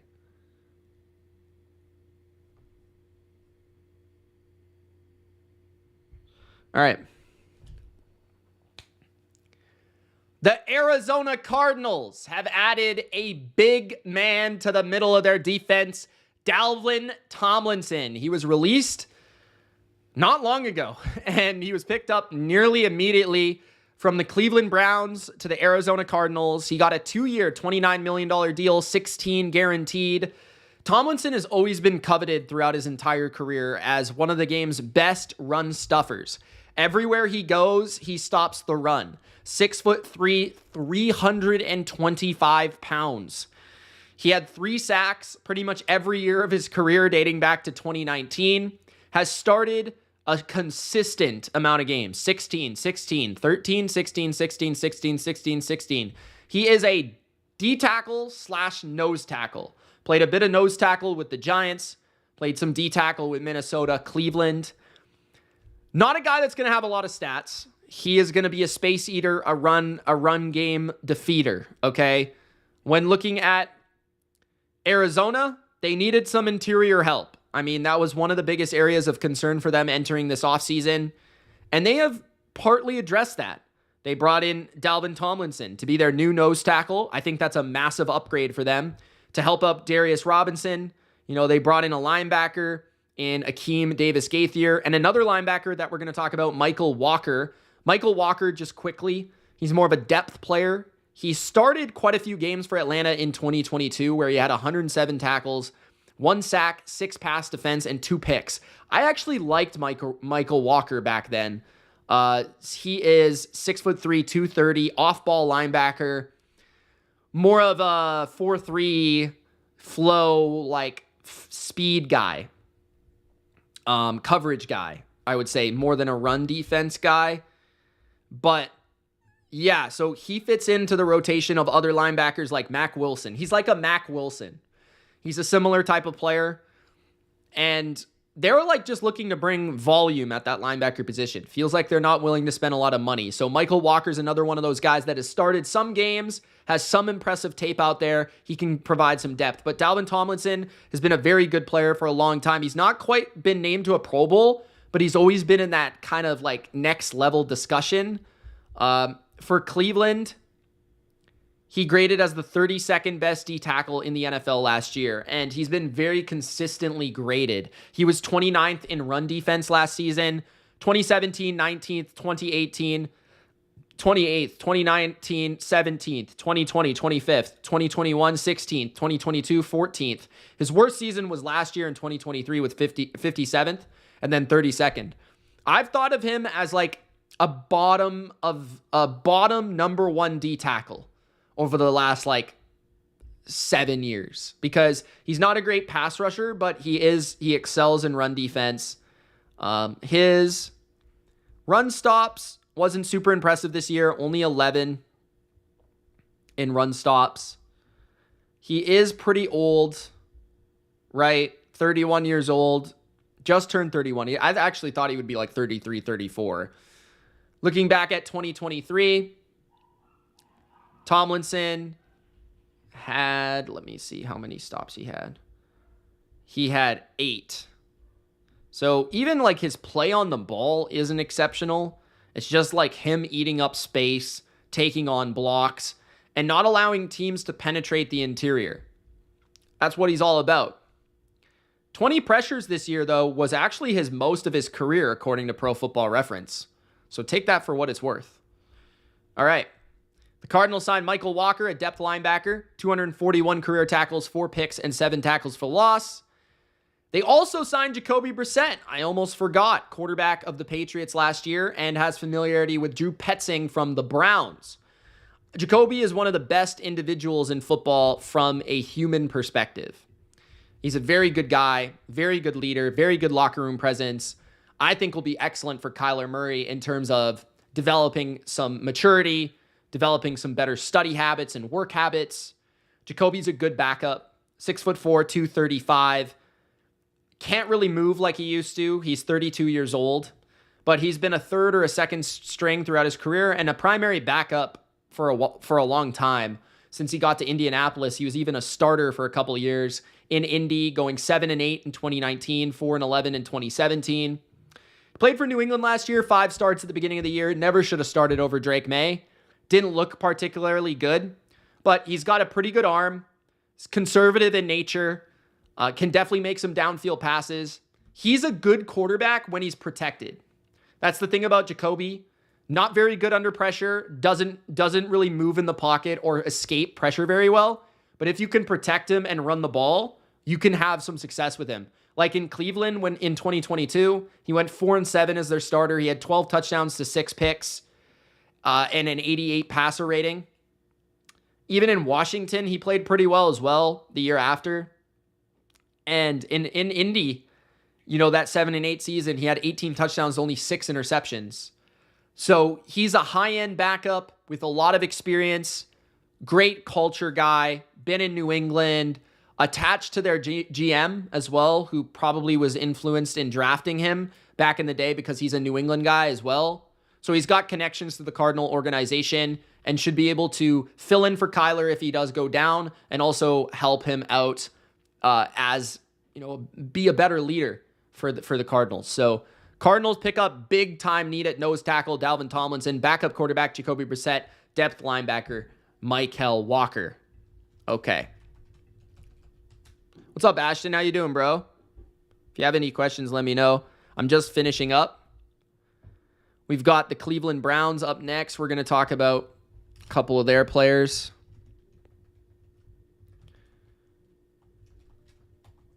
Probably end up going until about 8:30 Pacific, 11:30 Eastern.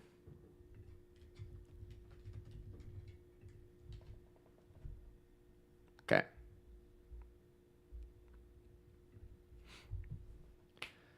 The Cleveland Browns are boosting their interior and their edge position. They're making one of the best front sevens even better. With Joe Tryon-Shoyinka of the Tampa Bay Buccaneers, former first-round pick, signs a 1-year, $4.75 million deal. And Malik Collins, who was released by the 49ers and signed nearly immediately with the Cleveland Browns. He signs a 2-year, $20 million deal, 13 guaranteed. Collins is the interesting one to me. He does replace Dalvin Tomlinson. And basically, for the Browns here, you're getting more pass rush upside for less run defense. Less reliability, less, playing your gap, more so being reckless in a good way at times, but being more aggressive and getting after it. So more of a pin your ears back style with Malik Collins as compared to Dalvin Tomlinson, who is more about stuffing the run. But now you look at the front seven for Cleveland, and they re-signed Myles Garrett to a massive $40 million per year contract. You got Malik Collins beside Shelby Harris, 2 interior veterans. You've got Isaiah McGuire, a breakout player from their draft class in 2023. Joe Tryon is a bendy, great athletic depth player. Never really worked out in Tampa Bay, but does have upside. 6'5", 259, runs fast. 32nd overall pick at the year after Tom Brady won the Super Bowl in Tampa 2021. He's always struggled. I feel like He plays with too much finesse almost, like too much speed, he runs the loop a lot. But that's not good in Tampa, but that could be good in Cleveland, right? He's the type of style of player that could fit Cleveland's scheme more than it fit Tampa. Because in Tampa, you've got to power and push the pocket and, engage the tackle more so that you don't give up contain. While in Cleveland, it's more about just getting uphill and shooting and getting to the quarterback. So with different teachings, I feel like Cleveland could have a gem here in Joe Tryon. He's only 25, turning 26, and he's started 45 NFL games. He also has 15 sacks in 4 seasons. I've never been a fan of him, but I can see why they signed him because, like I said, I feel like there is sort of an upside to him that could be untapped in a different system. Malik Collins has always been a guy I've liked too. 715 snaps last year for the 49ers. His run defense grade was poor, 42.8, but his pass rush grade was 70. Okay? He's more of a pass rusher than a run defender. He was 26th best pass rusher at his position, 112th in run defense, which is not good. So basically, like I said, they've given up the run defense in Dalvin Tomlinson for the pass rush in Malik Collins. Previous years, he's been productive. He played in Houston for DeMeco Ryans, had 5 sacks. In San Francisco, had 5 sacks this year, had 18 quarterback hits in 2023, which was a career high, his best season. He had 5 sacks as a rookie in Dallas. He played in Dallas for a while. He also had 3.5 sacks in Houston. He played 3 years in Houston. He's been like a good number 2 D tackle. A good number 2 D tackle, a good complementary piece. But I would be a little scared of him in run situations because he does like to ad-lib a lot. That being said, I feel like he's a guy that does fit Cleveland's system and Jim Schwartz's defensive line maybe a little bit more than he did in San Francisco. Okay, so I like Malik Collins, though, and I like that they're going for pass rush over run defense. That's definitely for sure. And like I said with Joe Tryon, just checking his grades as well, I can't imagine they're that good based on having watched a lot of him play, but he wasn't even really a starter last year. I think he was just a depth player. But let me check that because Yaya Diaby became their breakout player. Looking at Cleveland, he was 105th, playing 570 snaps in rotation for Tampa Bay, 51st in 2022, 71st in 2023. He did have the 11th best coverage grade among edge rushers. He's very athletic. He can move, that's for sure. So upside gem potential with Joe Tryon, steady veteran defensive tackle with a different flair than Dalvin Tomlinson, Malik Collins. Pretty simple. There's the Browns. Tennessee. We want to do 10 Tennessee. You're the only 10 I see, Ashton. What's up, Ashton? What's up, bro? We got Tennessee. Do I even want to talk about the Jets? All they did was sign bums. I don't even know if I want to talk about them. We might just end it on Tennessee.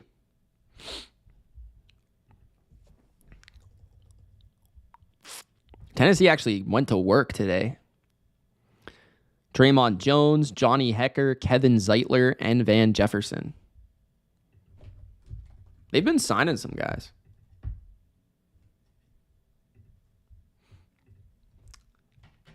Thanks for everybody who's been sticking around, man. That's awesome. I appreciate you guys.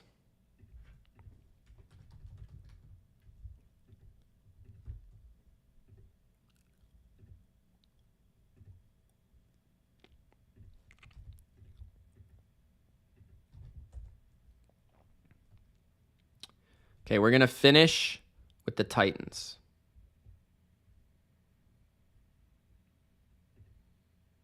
Who am I looking for? All right. The Tennessee Titans have completely terminated their old offensive line and turned it around into a pretty interesting unit for 2025. It reads left to right. Dan Moore Jr., fresh signing from the Pittsburgh Steelers, who we've discussed. Left guard, Peter Skoronski, first-round pick. Center, Lloyd Cushenberry, big-ticket item from last year's free agency. Right guard, Kevin Zeitler, who we're going to talk about right now. And right tackle, J.C. Latham.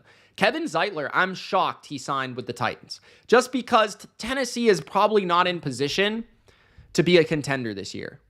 But he's a really good player still. And he was the third graded guard in football last year, playing 1,047 snaps for the Detroit Lions, an 87.2 run block grade, which was second in the league. It's a big loss for the Lions.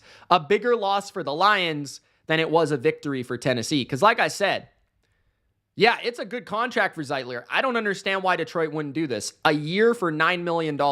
I'm not sure why they didn't do that. 6'4", 340. Zeitler, one of the best run blockers in football, top 20 pass blocker last year. Even the years before that, right? 15th, 7th, 11th, 32nd, 7th, 18th, 9th, 12th, 3rd, 22nd, 20th. This guy's like, a borderline, like, he's like a Pro Bowl caliber player almost every year of his career type of player. Like, he's really close to that conversation. He very, very rarely misses games. He's played pretty much every year of his career. He's played 12 or more games. The last 4 years, he's played 16, 15, 15, 17. I mean, yeah, really good player. Awesome pickup for Tennessee on a one-year deal to solidify their line. The one thing is you've got to develop some younger players for this team because the young nature of your team is going to be the future of your team, because the future of your team is what you're looking for. Because if it's Cam Ward at quarterback, you're going to be all about the future. Now, I understand solidifying your protection for your young quarterback this year, okay? But beyond that, you've also got to look ahead. So maybe that's where they look to the draft for a developmental prospect. But Zeitler gives them a really nice floor this year. And he could also help J.C. Latham break out in 2025, being beside him on the right side of the line. Dan Moore hopefully works out for the big contract you gave him at left tackle. That's maybe the most suspect. I mean, Zeitler, compared to Dan Moore, this was a phenomenal signing for them. I think Detroit's really going to miss him. I'm not sure who they really have in mind to replace him yet. Now, they also signed Johnny Hekker, the all-time great punter. I mean, Johnny Hekker at one time was the best punter in the NFL and categorized as a weapon by Bill Belichick. He led the NFL in yards punting in 2015 and 2016, yards per punt in 2015, long in 2016, and he was an All-Pro 4 times in his career, a second-team All-Pro twice, and a Pro Bowler 4 times. This last year, he averaged 45.7 yards per punt. The year previous, 46.8. Okay?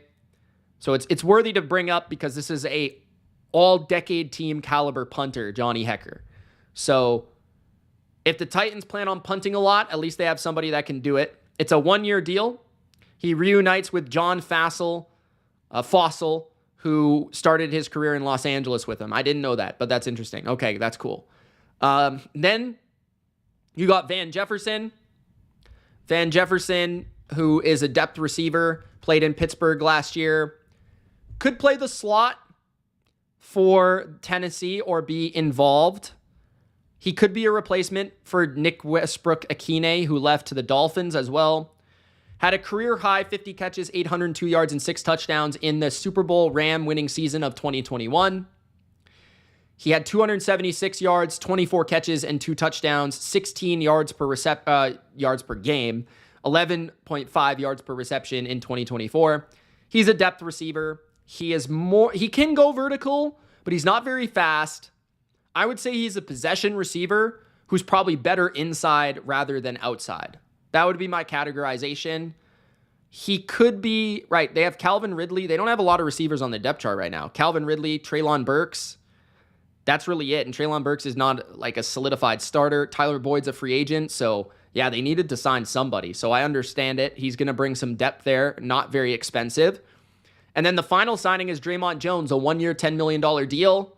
6'3", 281, a hybrid defensive end, defensive tackle. Couldn't really find a good spot in Seattle with Mike Macdonald because he's not really a great fit for him, that scheme, because he's too big to be a defensive end and he's too small to be a defensive tackle. So he ended up playing on the edge in Seattle and actually playing quite a bit, right? But like, I don't think he was a great fit. That being said, I think the Tennessee guy is from Baltimore, right? Like, the Tennessee defensive coordinator is a former Baltimore coach, I think. So I wonder if he does feel like he was a good fit. That's interesting to me because I don't really feel like he fit well in Seattle. Played 617 snaps last year, didn't grade very well, had a 97 grade at edge. His best grade was in 2020, 74.7. He is a good pass rusher, 53rd in the NFL. He's a big edge player. He's just an awkward fit for a lot of defenses, but he's going to be a wicked pass rusher from the interior. If you put him on the interior and you sub out Tavondre Sweat on third down, him and Jeff Simmons are going to do work, all right? He's also going to be able to set the edge in the run game on early downs as well. So you've got a little bit of a hybrid player in the same lane as a Dietrich Wise, a Tank Lawrence, that type of player. I like this signing for Tennessee. I don't know if I love it, but I could see him being a very good interior pass rusher for them if that's the role they decide to go with. I've always liked Draymond Jones because he gives that pass rushing appeal. Checking his further statistics to finish this off, his advanced stats from last season, let's see, and then further seasons, because I feel like I want to look at 2023 first.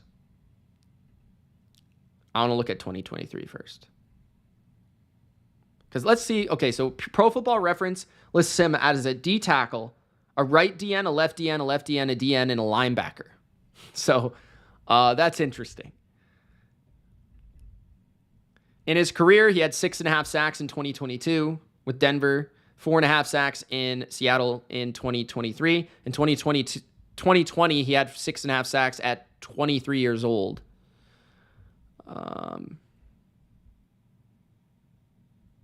So in Seattle, he played as an interior defensive lineman in 2023, and he had 43 pressures, which was 25th in the NFL. See, that's what I'm talking about. And then last year, he played as an edge player for Mike Macdonald's defense, where I didn't feel like he was a good fit. And where was he?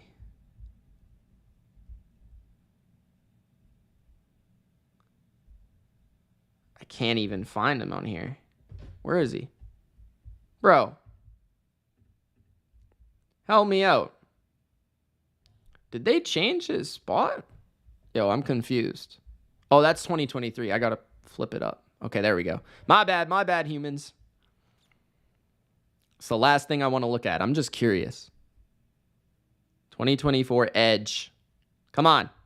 Laptop, let's go. Trying to see this guy's pressure numbers. That's too slow, bro.